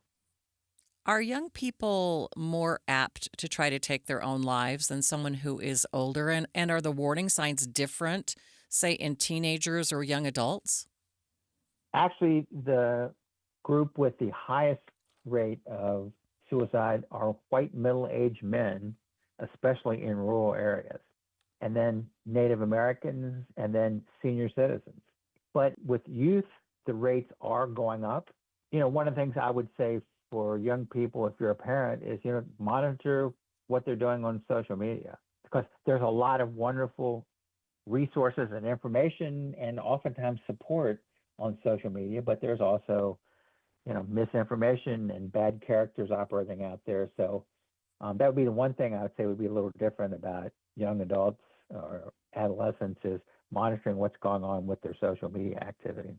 Is the conversation different with young adults? I know that sometimes parents are kind of afraid to broach the subject. Well, the basics of the conversation are not different, maybe exactly how you lead into it or not. But as I said, if you suspect something is not right, absolutely talk to them, ask them about it. It doesn't matter so much how you approach it, is it that you do approach it, but approach it from a point of support and wanting to help, and certainly not being judgmental or any of those things that sometimes we do with our kids unintentionally. But the big message I would reinforce is, if you're concerned, talk to them. Do we have some misperceptions or misconceptions as a society as a whole when it comes to suicide? Oh, there's a lot of misconceptions regarding suicide. There used to be this perception, and it's changing for the most part, but still there, that, people that take their lives are weak, or they're losers, or those kinds of things. That's starting to change now. And the other thing is, there also was a perception that, if somebody decides they're going to take their life, there's nothing you can do about it. Well, that's not true. And the people who do take their lives, it's not that they really want to die. They just want to stop the suffering. They're in pain, and they want to stop that suffering. So it's really important we have that conversation with them. We connect them to resources and treatment if necessary. Any final thoughts for us? If you want more information, you need resources, go to our website, afsp.org. That's afsp.org. There is all kinds of information there on suicide, all kinds of statistics, information on what to do if you're concerned about someone, information on resources that are available if you lost someone to suicide. So again, I would highly recommend going to our website, afsp.org. Tell me about your upcoming walk and how mobilizing communities like this makes a difference. This will be our 22nd year of doing the walk, and the walks serve many purposes. One is it's a fundraising event. It's our largest source of revenue as an organization, which enables us to support and pay for all of our mission activities. But it's also a great way to bring people together, people who have lost someone, people who struggle or have a family member who struggles, or people who are just interested in this cause, to come together and connect with each other and support each other. And look, we get a group of a couple thousand people together. It sends a real message that this is a major issue and it needs to be treated that way. This year's Out of the Darkness Walk in our area is this Saturday, September 6th, and you can sign up at afsp.org/walks. Fellow professors take note. A new study from BYU says using students' names in class can help increase participation. It can also make students from underrepresented groups feel more included and respected. We want to be inclusive to people, students of all abilities. However, sometimes due to funding restrictions or the space that you have on campus, your classroom might not always be the best place for someone who uses a wheelchair or who needs screen reading capability, captioning, learns in different ways, or, needs more movement to focus, things like that. Like the classrooms that we're given, we don't have a lot of control over, but knowing the students is something that can help you. If you know their name and you recognize who they are, you look at them in the roster. Something I didn't study that I've experienced in my own experience, and a lot of the other professors that I know do this, they feel like they know the students better when they do this. So of course, we're talking about all student facing, right? The students feel better, they are more motivated, they have more belonging. But something I'd like to study in the future is how it impacts the professors, because I have felt such increased empathy and understanding for my students when I know their name, because then I can connect who they are in the class. I can address them if I see them outside of class. I can, when I'm grading things at home that they've submitted, like their paper, I think of their face. I connect it to their name. There are so many benefits that happen where I increase in compassion. So in areas where we may mess up and our teaching practices aren't inclusive, or the room that we're assigned doesn't help all abilities, knowing the student and seeing them can help you accommodate in other ways. And if at very least they can feel known and cared for, even though other things might not support that. Professor of psychology Chelsea Romney says it's also changed the way her students interacted. In her experience, it increased the empathy showed. Specifically, I've used this in a course that has some controversial topics.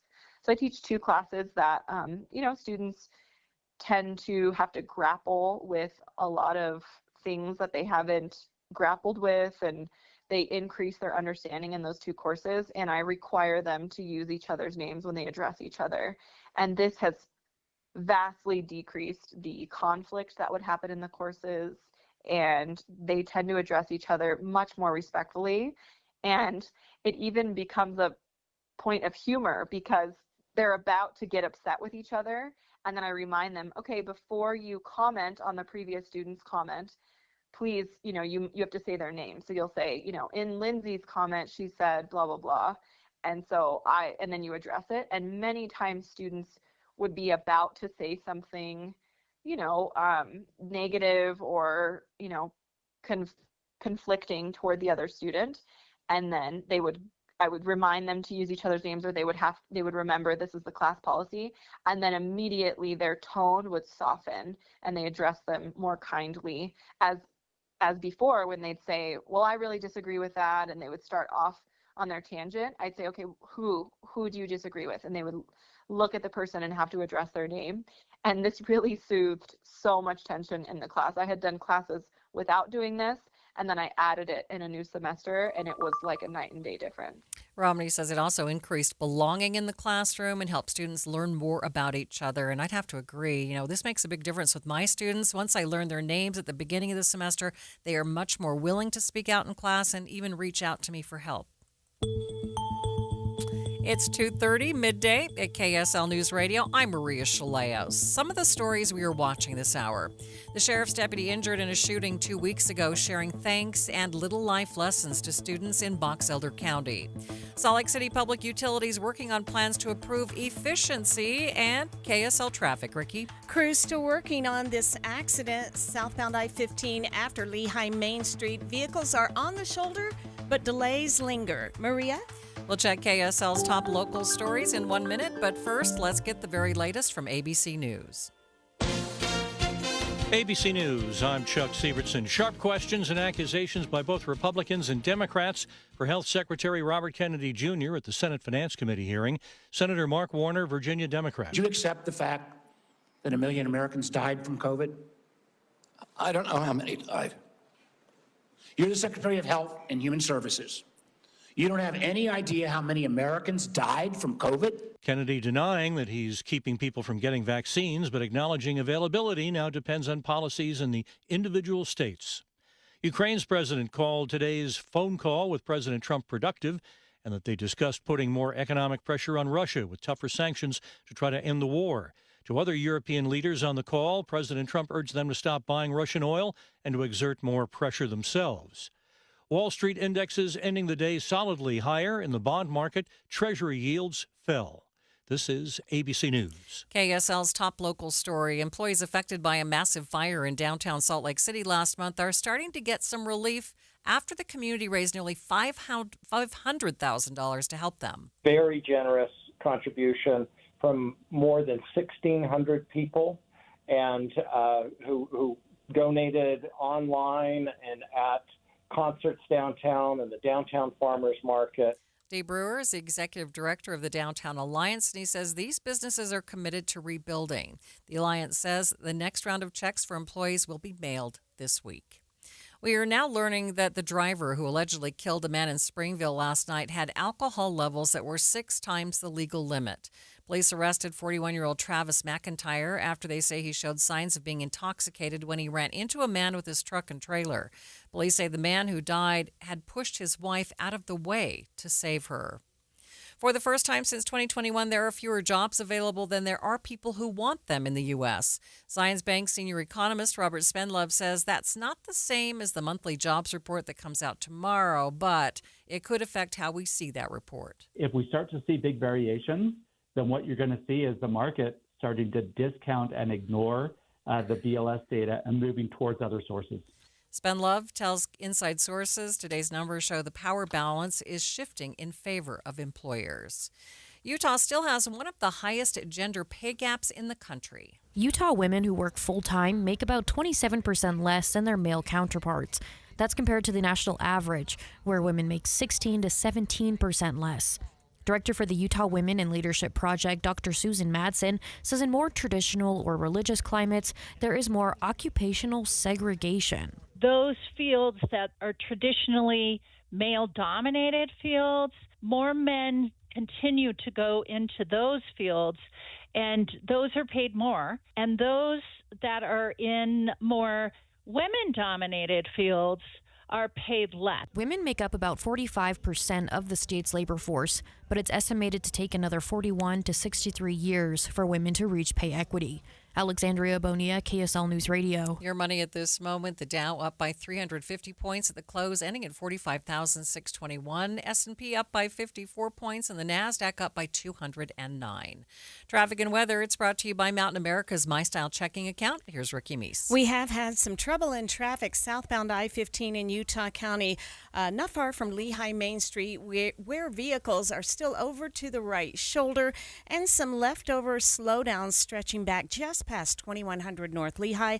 Also, cleanup of a crash in Sugar House, 2100 South, 1300 East. The music of Phil Collins and Genesis comes to life like never before. From the pulse of In the Air Tonight to the power of Take Me Home. Tickets at utahsymphony.org. Ricky Meese in the KSL Traffic Center. A high of 88 degrees today, 87 tomorrow, then in the low to mid 80s for the rest of the next 5 days. We do have a slight chance of showers for the rest of the week as well. 84 degrees at the KSL Common Spirit Health Studios. Mornings are for recharging. And they're for starting your day right. We volunteer to join you in the car. Get news and weather at 102.7 FM during the most important part of your day. Andy and Amanda, each morning between 5 and 9 on KSL News Radio. No parades, no confetti, just quiet wins that changed everything. Real people, real results. Soda weight loss works. Just ask Ramon. Tying my shoes without grunting, taking stairs without gasping, running around with my kids without needing a break. That's what Soda gave me. In 16 weeks, I dropped 82 pounds.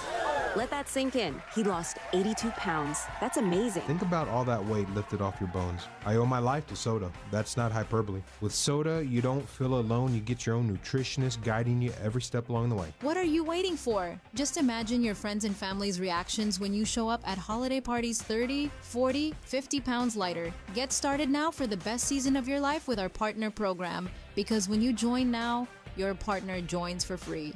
Go to sodaweightloss.com. SOTA stands for state of the art. Sodaweightloss.com. Sodaweightloss.com. Soda is, say it with me, state of the art. If you love to travel, Capital One has a rewards credit card that's perfect for you. With the Capital One Venture X card, you earn unlimited double miles on everything you buy. Plus, you get premium benefits at a collection of luxury hotels when you book on Capital One Travel. And with Venture X, you get access to over 1,000 airport lounges worldwide. Open up a world of travel possibilities with the Capital One Venture X card. What's in your wallet? Terms apply. Lounge access is subject to change. See CapitalOne.com for details. Get in the zone, AutoZone. Summer's almost over, but the heat is pressing on. If you've got battery trouble, stop by AutoZone for free battery testing. It may just need a charge, and we'll do that for free too. If you do need a battery, we've got options starting at just $89.99. And we'll recycle your old battery for free. Now that's a strong start. Don't miss the end of summer sale. Now at AutoZone until September 22nd. Get in the zone, AutoZone. Restrictions apply. You're listening to Midday. I'm Maria Shilaos. Today we're hearing from the sheriff's deputy who was wounded in a shooting that claimed the lives of 2 Tremonton police officers. This morning, Sheriff's Deputy Mike Allred spoke to a crowd at Box Elder County Elementary, and many of those in the crowd wanted to show him their appreciation. KSL News Radio's Adam Small was there. Today, Box Elder County Sheriff's Deputy Mike Allred and his canine Azula walked out to cheers from more than 100 kids and spoke publicly for the first time since they were wounded in Tremonton just over 2 weeks ago. Good morning. I want to let you know that I feel the love and I appreciate it. Allred thanked all the kids at Promontory School for Expeditionary Learning in Perry who decided to prepare cards and other gifts for him and Azula as a sign of thanks. I want to take a few moments and thank you for all the cards that I got, your artwork, the treats that Azula got. She enjoys them. It means a lot to me that I get to be here with you kids today. Allred told me before the assembly he and Azula are still on medical leave, but they are expected to start training together again this week. This is Azula. Azula is going to be fine. I'm going to start training with her again this week. And I'll be back. I'm going to take a little bit of time, but I'll be back. After thanking the kids, Allred had the kids promise him 2 things. 1, keep being good friends to each other. Be a good friend. If you see somebody that's sitting by themselves and they're having a rough day, just go up and say hi to them. Make a new friend. And the second? You got to promise to eat your vegetables. Can you do that? Who's going to promise? Okay. Results to be determined. In Perry, Adam Small, KSL News Radio. Adam also spoke to several people in attendance at today's Bravery Breakfast. 5th grader Hollis says she enjoyed being able to actually meet Deputy Allred and Azula. It was really cool to kind of see that, like him, and the real person that really got injured, and the dog that was with him, and it was nice to be able to just see that he was okay and that his dog was okay as well. Emily Ross is the assistant director at Promontory School for Expeditionary Learning. Here at Promontory, we very much believe in hands-on learning, working out in our community, and so we thought this was a great hands-on opportunity for them to work with our community heroes. And so they wrote some cards, they put together some treats, just some kind notes, drew lots of pictures to send to him as he was recovering. She says the whole event came because of a simple request from Deputy Allred to thank the kids for their support during the trying time that he's had over the last few weeks. Mike actually, I believe, Deputy Allred reached out and said he wanted to thank our students. And our wonderful admin assistant said, why don't we just do a breakfast for our first responders? And so she put this together for us, which was wonderful. We have an amazing crew here at Promontory, and so we all worked together to put it on for our first responders, and we wanted our students involved as well so they can have that opportunity to see our community heroes in action. Director of the school, Amber Edelman, says the whole day was so impactful. It was a tremendous, we were incredibly grateful for him coming out and making the effort. Just made such an impact for our school here. We had kids that were just, asking what can we do to help. And so, they wrote letters, they brought dog treats in, they brought dog toys in. They were tremendously worried about him. So I think this was important for them to recognize that, we can support our community heroes. Box Elder County community continuing to support the families of the law enforcement officers who died in the line of duty, while also thanking others for providing them support and assistance during these difficult times.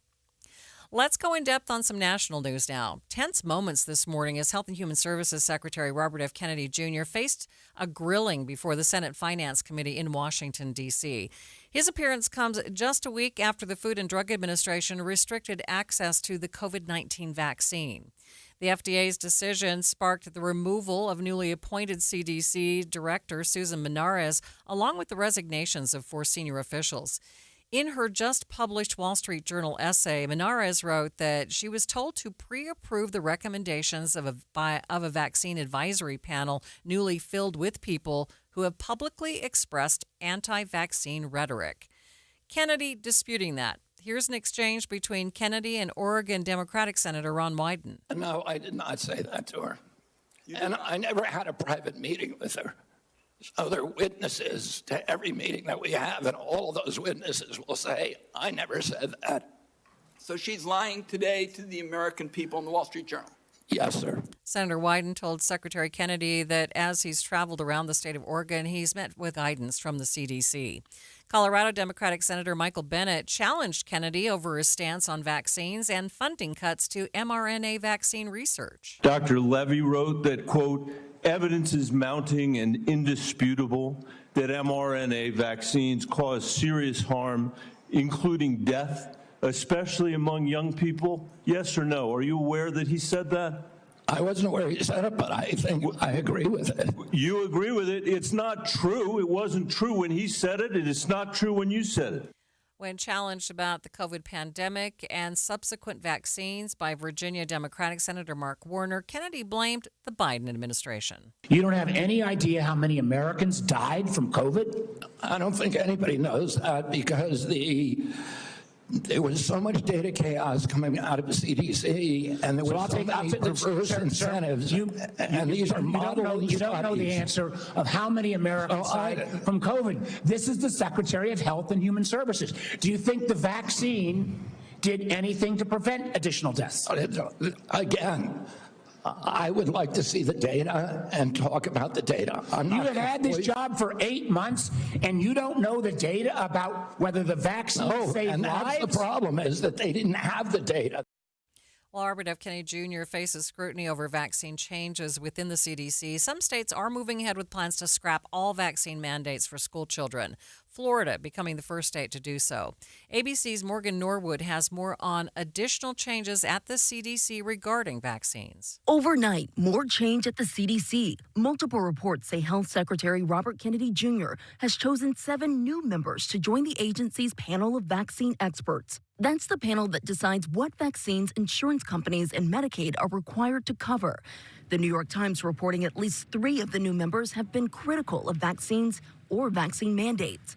Just yesterday, Florida became the first state to eliminate vaccine mandates. The state's Surgeon General explaining why.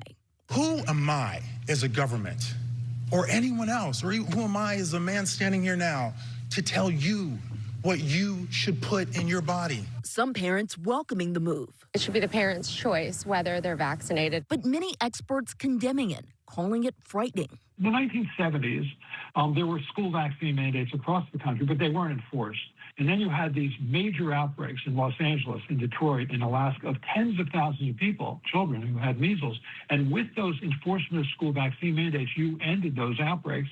Now, if you're going to take away that tool, you're going to severely limit your capacity to control these outbreaks. The American Medical Association saying this unprecedented rollback would undermine decades of public health progress and place children and communities at increased risk. As RFK Jr.'s vision to make America healthy again begins to materialize across the country, more than 1,000 current and former employees at the Department of Health and Human Services are now calling for him to resign. The group saying our country needs leadership that will promote open, honest dialogue, not disregard decades of life-saving science, spread misinformation, reverse medical progress, and decimate programs that keep us safe. Some states are taking matters into their own hands, opposing new vaccine restrictions. Colorado is the latest to allow pharmacists to provide COVID vaccines without prescriptions. And Massachusetts is making boosters more widely available. The changes to vaccine mandates come after a rise in anti-vaccine attitudes across the country, largely due to the polarizing of COVID vaccination. Now, many conservatives hailed Florida Governor Ron DeSantis during the pandemic as he refused to push vaccine mandates on his state. Midday continues in just 1 minute. Get in the zone, AutoZone. Summer's almost over, but the heat is pressing on. If you've got battery trouble, stop by AutoZone for free battery testing. It may just need a charge, and we'll do that for free too. If you do need a battery, we've got options starting at just $89.99, and we'll recycle your old battery for free. Now that's a strong start. Don't miss the end of summer sale, now at AutoZone until September 22nd. Get in the zone, AutoZone. Restrictions apply. Coverage varies by plan. View contracts and exclusions at endurancewarranty.com. If you have a 2004 or newer vehicle that's out of warranty or about to be, Endurance is urgently notifying U.S. drivers about their low-cost vehicle coverage plan designed to save drivers thousands on rising vehicle repair costs. Those who qualify can pick their plan, coverage, and repair shop. Roadside service, towing, and rental cars included. All covered repairs get paid directly to the repair shop for you. Call now for your free quote. Call 800-298-7906. 800-298-7906. As massive growth continues around Utah, it has some wondering more and more about the demands for water. In Salt Lake City, the estimated population last year was 9% higher than in 2020, surging past 200,000 people for the first time ever within the last few years. The city is already considering its water needs as it works with the current drought and tries to meet certain planning standards required by the state. In fact, last week, the Planning Commission voted to recommend applying a key city water management plan to its wider general plan to meet a December 31st deadline. Laura Briefer, director of Salt Lake City's Department of Public Utilities, tells Inside Sources they already have a good basis for water use with plans in the works for the next several decades. We already have a very long history of long-range planning to support generations coming after us. So we have a lot of work that's been done on water supply and demand planning, out to the year 2060, 2065. We've got long-range water conservation plans. And then from the land use side, we have general plans and area plans for the city that talk about zoning. And really one of the most important things we've done now is to more meaningfully link these two plans so that the land use side and the growth side of the conversation is very meaningfully considering the water supply and demand and the water conservation. And really it's because we realize to sustain our communities and environment as we move into the future and for future generations, the reality is we all need to be much more efficient in our water use and conserve more.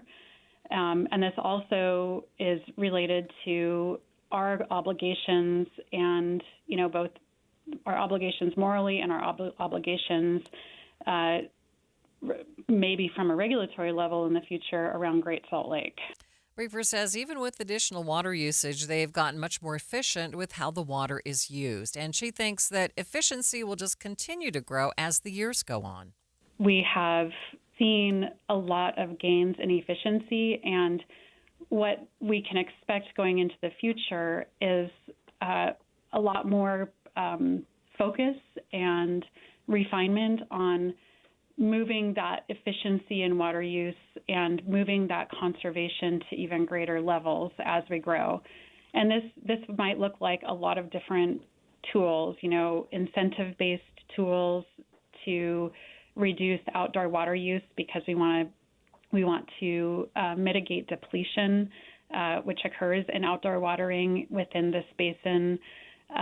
We might see additional regulations. So recently, an example of that, Salt Lake City enacted regulations that put a cap on what kinds of large water users would be allowed to site themselves in our service area, so that we didn't have, really large water-intensive uses in our service area that, when we think about the trade-offs of that much water use and whatever the economic benefit is, that we didn't skew that trade-off.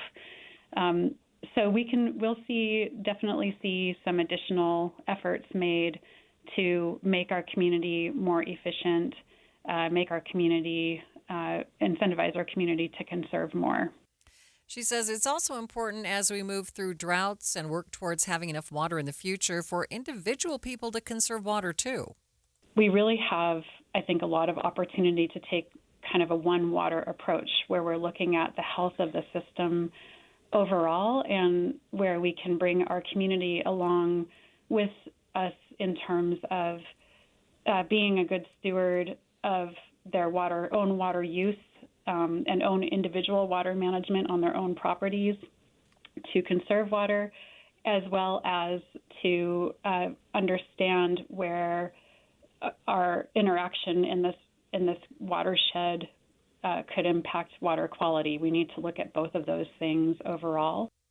Brever says they have new long-range plans available for review, and they'd love to get people's feedback. You can view the information at slc.gov/utilities.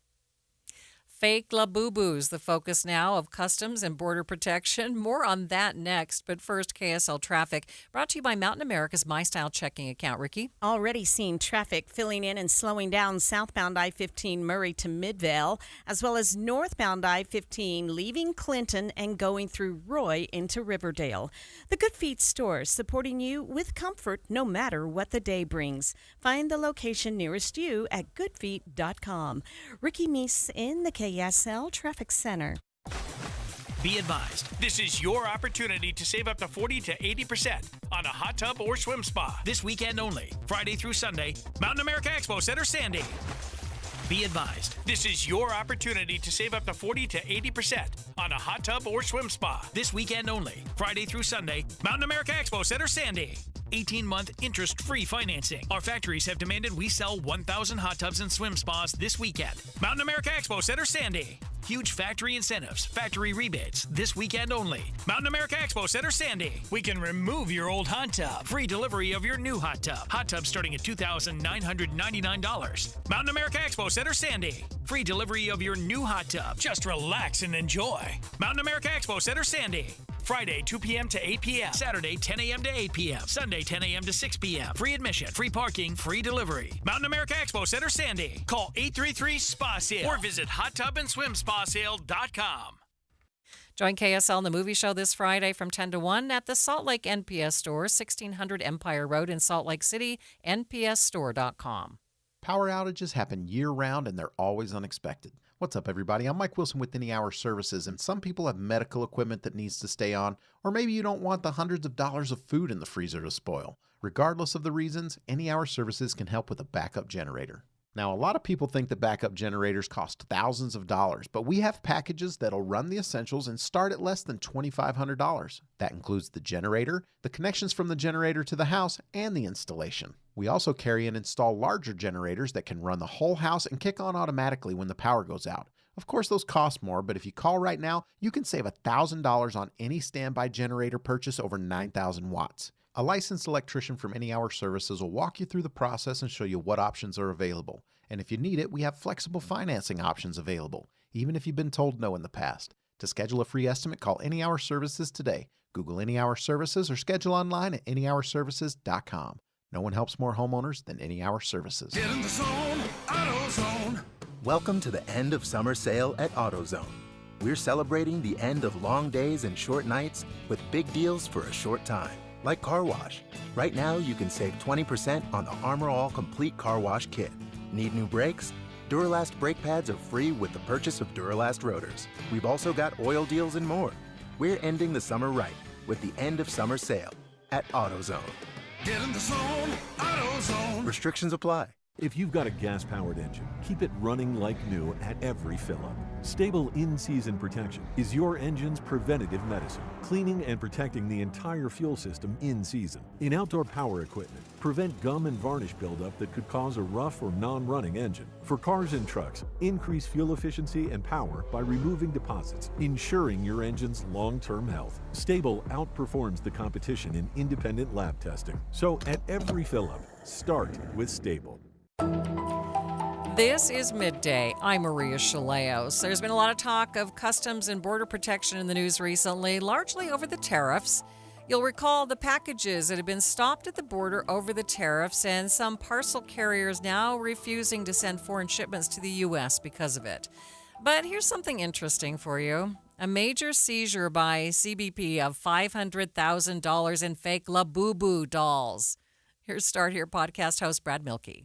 If you want to know the scarcity of something here in the States, one way is to ask how intensely it's being monitored by U.S. Customs, right? How hard are people trying to smuggle this thing into the country?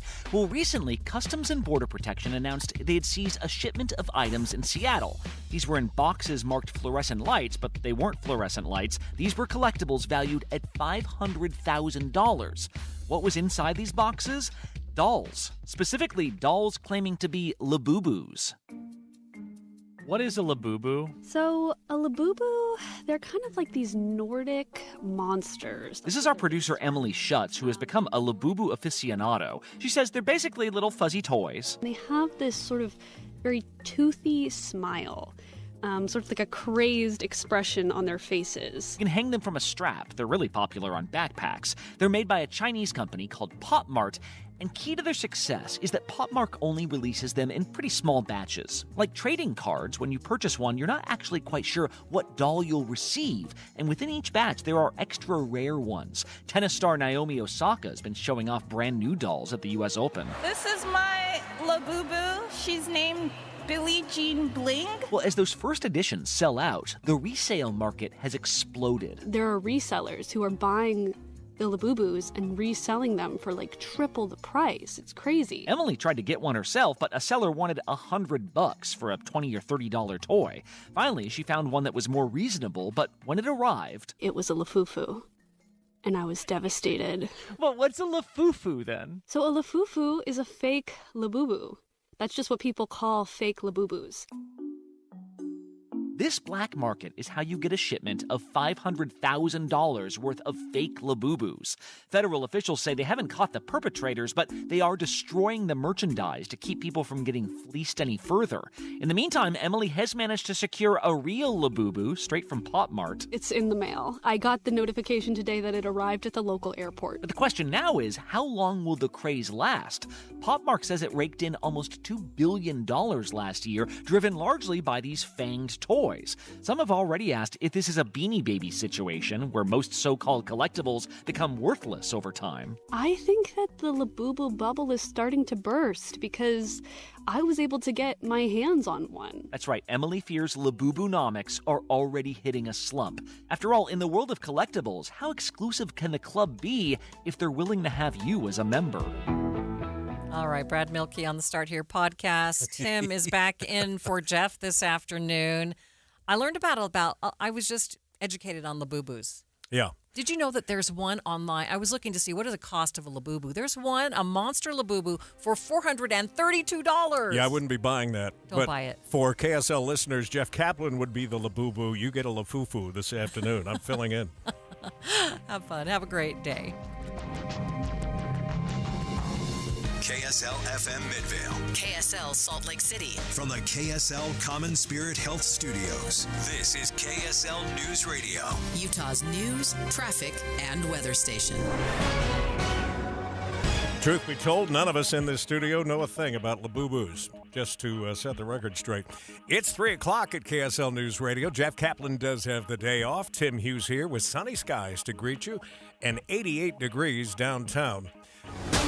We begin the afternoon with breaking news. We've learned the identity of the man who died saving his wife from a drunk driver in Springville last night.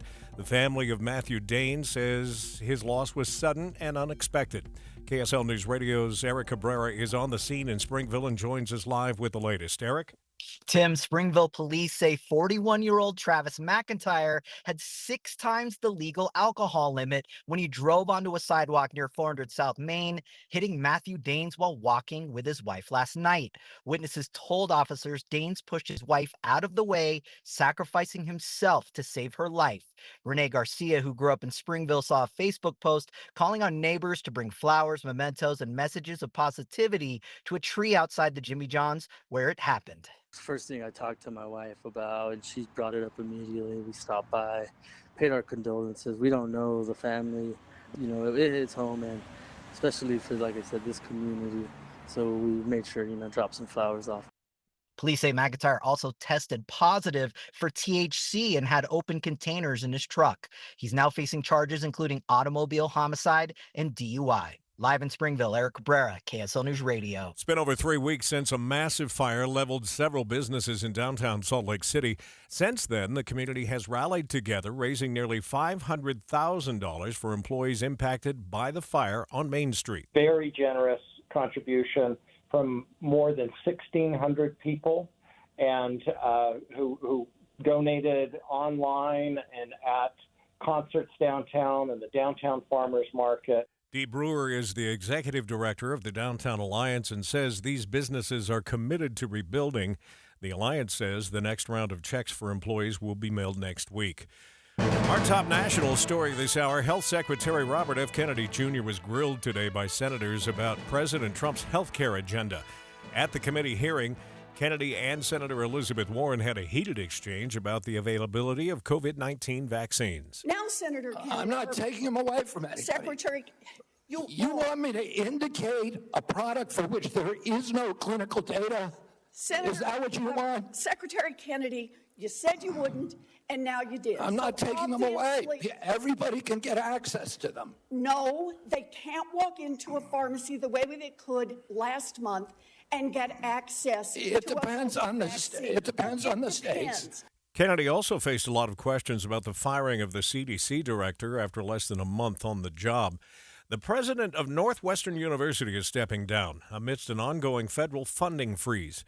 President Michael Schill says it's time for new leadership to guide the university into its next chapter. It's been 4 months since the Trump administration pulled $790 million in federal funding from the school. Salt Lake Community College says budget cuts have forced it to close its writing center next summer. The center is run by the Salt Lake Community College, and recent legislation required all schools to propose a reinvestment plan to put money towards high-performing programs in order to qualify for state grants. The center provides writing resources and coaching for the community. They also have specific programs for young people, senior centers, and the Salt Lake County Jail.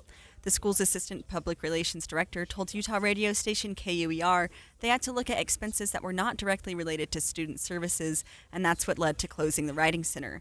They will close next summer, right before their 25th anniversary. Brianna Willis, KSL News Radio. 25 people have died on Utah crosswalks this year, much higher than our yearly average. Jason Metman with the Department of Public Safety told Midday with Maria the biggest problem they see is drivers, especially those under the age of 24, failing to yield the right of way. There's signage in the infrastructure or a crossing guard or lighted crosswalks or crossing guard instructions that these drivers are just choosing to ignore or move past or not obey completely. That's really putting our kids at risk. Metman says the 25 deaths this year include pedestrians and bicyclists. Salt Lake City has been bombarded with complaints since upping the cost of downtown parking, so they're changing it back, but only during certain times of the day. The 2-hour parking rule remains in effect between 8 a.m. and 6 p.m. on weekdays. However, KSL.com reports the Salt Lake City Council approved bumping up the maximum park time to 4 hours after 6 p.m. and all day on Saturdays. This comes shortly after they also increased the parking price to $3.50 an hour. KSL News Radio's Heather Kelly. Their parking still free on Sundays and all holidays. UDOT officials are closing southbound I-15 between 200 North in Kaysville to Park Lane in Farmington tonight. They say the work is part of the Shepherd Lane project. The closure starts at 10 p.m. and will end around 5 a.m. tomorrow. KSL News Time 3:05. Let's get our first look traffic and my first chance to say hello to Ricky Meese. Hello there, Tim. Welcome back. Always good to have you. Thank you. Well, we begin our drive home. It's a bumpy start with an accident. This is in the Draper-Riverton area, westbound Bangerter Highway at Redwood Road on the left. Ricky Meese in the KSL Traffic Center. Give us a minute and we'll bring you Jeff's Minute of News. So my mother is thinking of switching from Verizon to Pure Talk, but she's worried the deal sounds too good to be true. Michael, she said, how can those Pure Talk people offer me the same basic service as Verizon for so much less money? I said, Mom, go ask Google how much Verizon spends on advertising and promotion. A few seconds later, my mother said, oh my goodness, $12 billion a year? That must be a typo. I'll tell you what I told my mom. It's not a typo. Verizon spends $12 billion a year on advertising and promotion, and their customers are paying for it. Well, Pure Talk doesn't spend that kind of money on commercials. Trust me, I would know. Consequently, they can offer you and my mother unlimited talk, text, and plenty of data on a blazing fast 5G network for just $25 a month. Dial pound 250 and say the words Mike Rowe, and you'll get an additional 50% off your first month. That's pound 250 Mike Rowe. Pure Talk. Everything you need and nothing you don't. Power outages happen year-round, and they're always unexpected. What's up, everybody? I'm Mike Wilson with Any Hour Services, and some people have medical equipment that needs to stay on, or maybe you don't want the hundreds of dollars of food in the freezer to spoil. Regardless of the reasons, Any Hour Services can help with a backup generator. Now, a lot of people think that backup generators cost thousands of dollars, but we have packages that'll run the essentials and start at less than $2,500. That includes the generator, the connections from the generator to the house, and the installation. We also carry and install larger generators that can run the whole house and kick on automatically when the power goes out. Of course, those cost more, but if you call right now, you can save $1,000 on any standby generator purchase over 9,000 watts. A licensed electrician from Any Hour Services will walk you through the process and show you what options are available. And if you need it, we have flexible financing options available, even if you've been told no in the past. To schedule a free estimate, call Any Hour Services today. Google Any Hour Services or schedule online at anyhourservices.com. No one helps more homeowners than Any Hour Services. This is My Minute of News, brought to you by Any Hour Services, electrical, plumbing, heating, and air, anyhourservices.com. Cooking is hard work, at least to me. Oh, I can cook too. On top of the rest, my seafood's the best in the town. I know so many people who love to grill a salmon with garnish, bake phenomenal cupcakes. They enjoy creating in the kitchen, dreaming up dishes, making marvelous meals, and I know that it's kind of sad the little recipe book, filled with stained index cards from Grandma, has been replaced by the internet. A recipe on TikTok goes viral and you just gotta try it.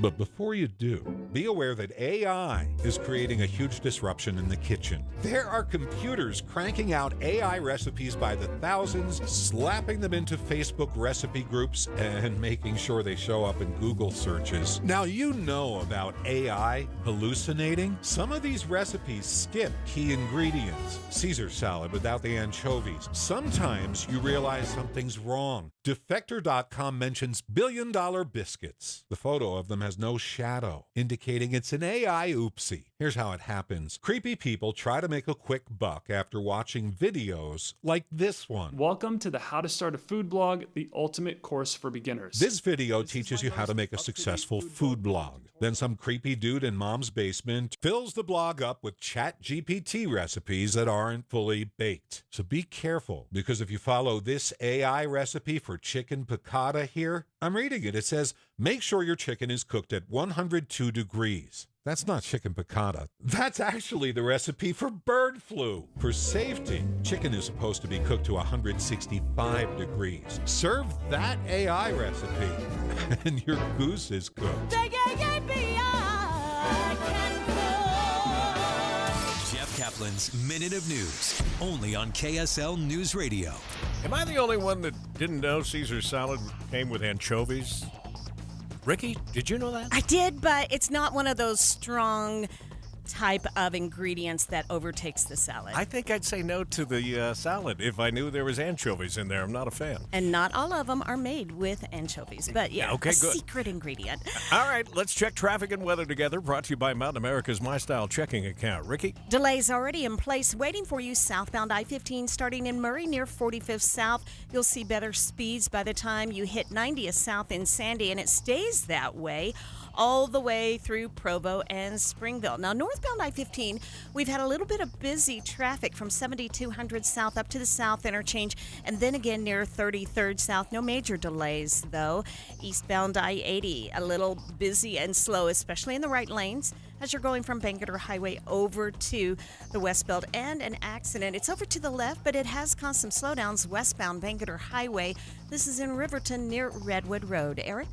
Got some early delays on US 89 coming out of South Ogden from Harrison Boulevard down the hill to I-84. And you've got some early delays as well northbound I-15 going from Sunset into Roy if you're going from Davis into Weber County. But the rest of the way up there from downtown is looking good. The 215 westbound also in good shape both directions, at least at the moment. Is the IRS harassing you, garnishing your wages, or threatening asset seizure? Get immediate relief. Contact Utah Tax Attorney Jordan Wilcox. Visit endtaxworry.com. That's endtaxworry.com. Eric Butler in the KSL Traffic Center. Hey, we're looking at mostly cloudy skies today. A high of 88 degrees. Not bad weather. 67 overnight. Partly cloudy to mostly cloudy. Tomorrow's partly cloudy, 87.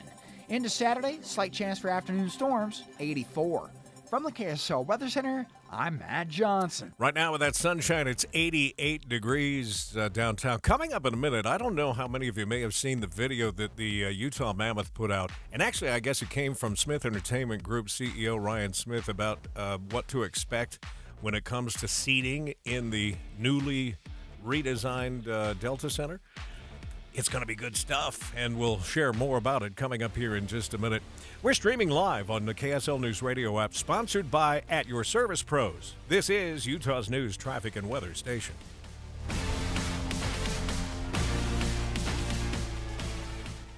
Everybody knows that exterior remodeling salespeople are all about the high-pressure sell.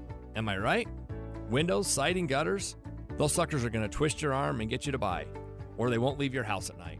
Tim Jr. here from RGS Exteriors, and I want you to know we don't have high-pressure cells. In fact, we don't even have salespeople. Nope, we have estimators.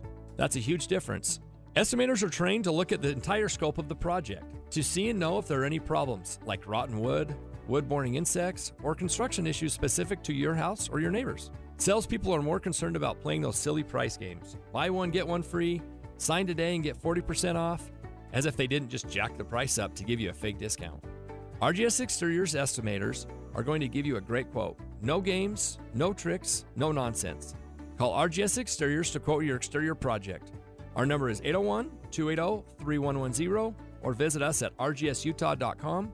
That's rgsutah.com. Hey Ryan, you remember that trip we took in our tent trailer down to Southern California? Oh, that was the best. Making memories with Paris RV. Hook up to the 2025 Forest River Rockwood 16 OTG for only $9,195 or $148 per month, zero down. Or the 2025 Highland Ridge Open Range 177 BH for only $14,995 or $171 per month, zero down. Or the 2026 Coachman RV Catalina Summit Series 7 134 BHX for only $14,995 or $171 per month, zero down. Take your family out RVing with Paris RV. Paris RV is your locally owned, family-run RV dealership. We strive hard to find the very best RVs for the price. With 4 locations, over 1,000 RVs in stock, 42 service bays, and 4 super parts stores. We're sure to help take your family on the best RV vacation. Check out our perfect family bunkhouse trailer, the 26BH. That sleeps 9 for $19,995 or $227 a month, zero down. Life is short.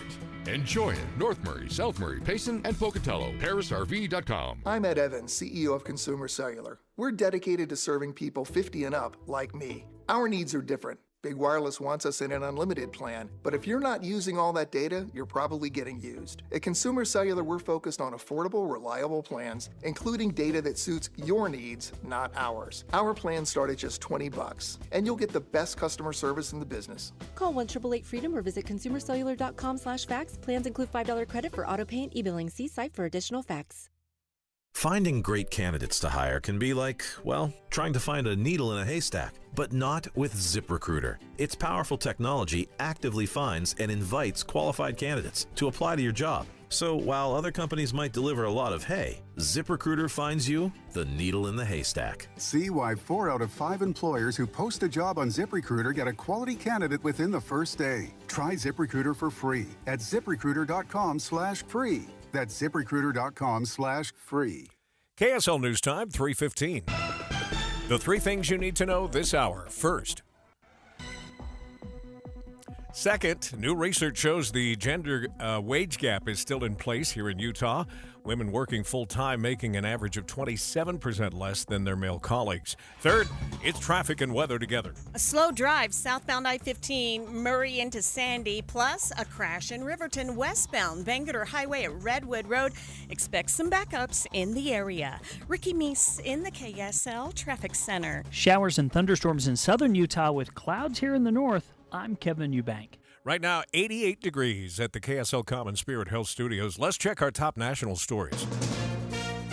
From ABC News, I'm Lindsay Davis, anchor of Prime, streaming weeknights on ABC News Live. It was contentious and combative, with the nation's health secretary getting sharp questions from both Republicans and Democrats at today's Senate Finance Committee hearing.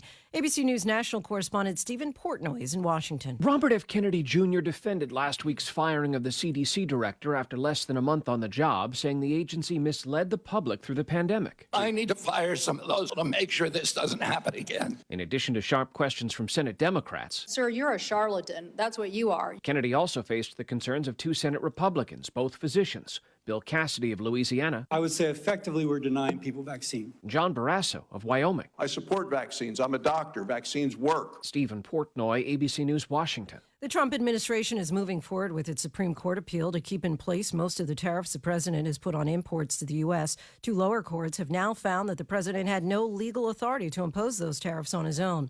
In a new lawsuit, the Trump administration alleges Southern California Edison's negligence involving its power equipment started the deadly Eaton fire in January and another fire in 2022. Fire investigators have not yet determined the cause of the Eaton fire, but U.S. Attorney Bill Asaley says they have enough evidence that SoCal Edison is to blame, and prosecutors want the company to pay tens of millions of dollars. It is our intention that Southern California Edison, the company itself, and not the ratepayers, will bear the burden of these costs. Alex Stone, ABC News, Los Angeles. The District of Columbia has filed a federal lawsuit against the deployment of National Guard troops in the city, arguing it infringes on Washington's self-governance.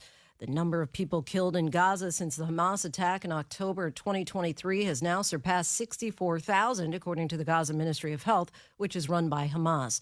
After initial losses, Wall Street indexes closed higher. The Dow closed the day up 350 points. You're listening to ABC News.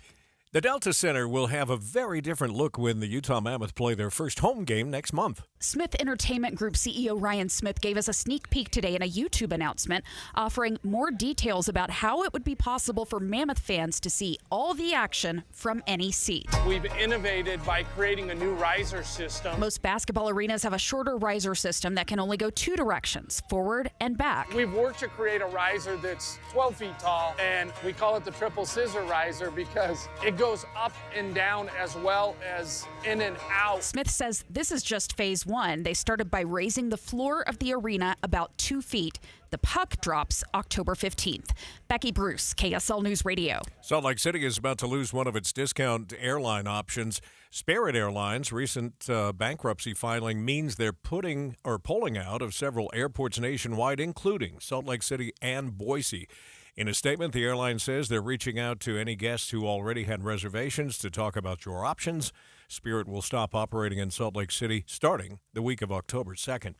KSL News Time now, 3:19. Traffic and weather together, brought to you by Mountain America's MyStyle checking account. Here again is Ricky Meese. Delays waiting for you on I-15 in Salt Lake County. If you're on the southbound side, it's already so crowded and slow. And that starts as you're approaching 4500 South down to almost 114th South. After that, you're right back to the posted limit, and it stays that way through the rest of Salt Lake and through Utah County. Northbound I-15, spots of slowing in Murray and again in South Salt Lake. Westbound on the 21st South Freeway, the first signs of traffic building approaching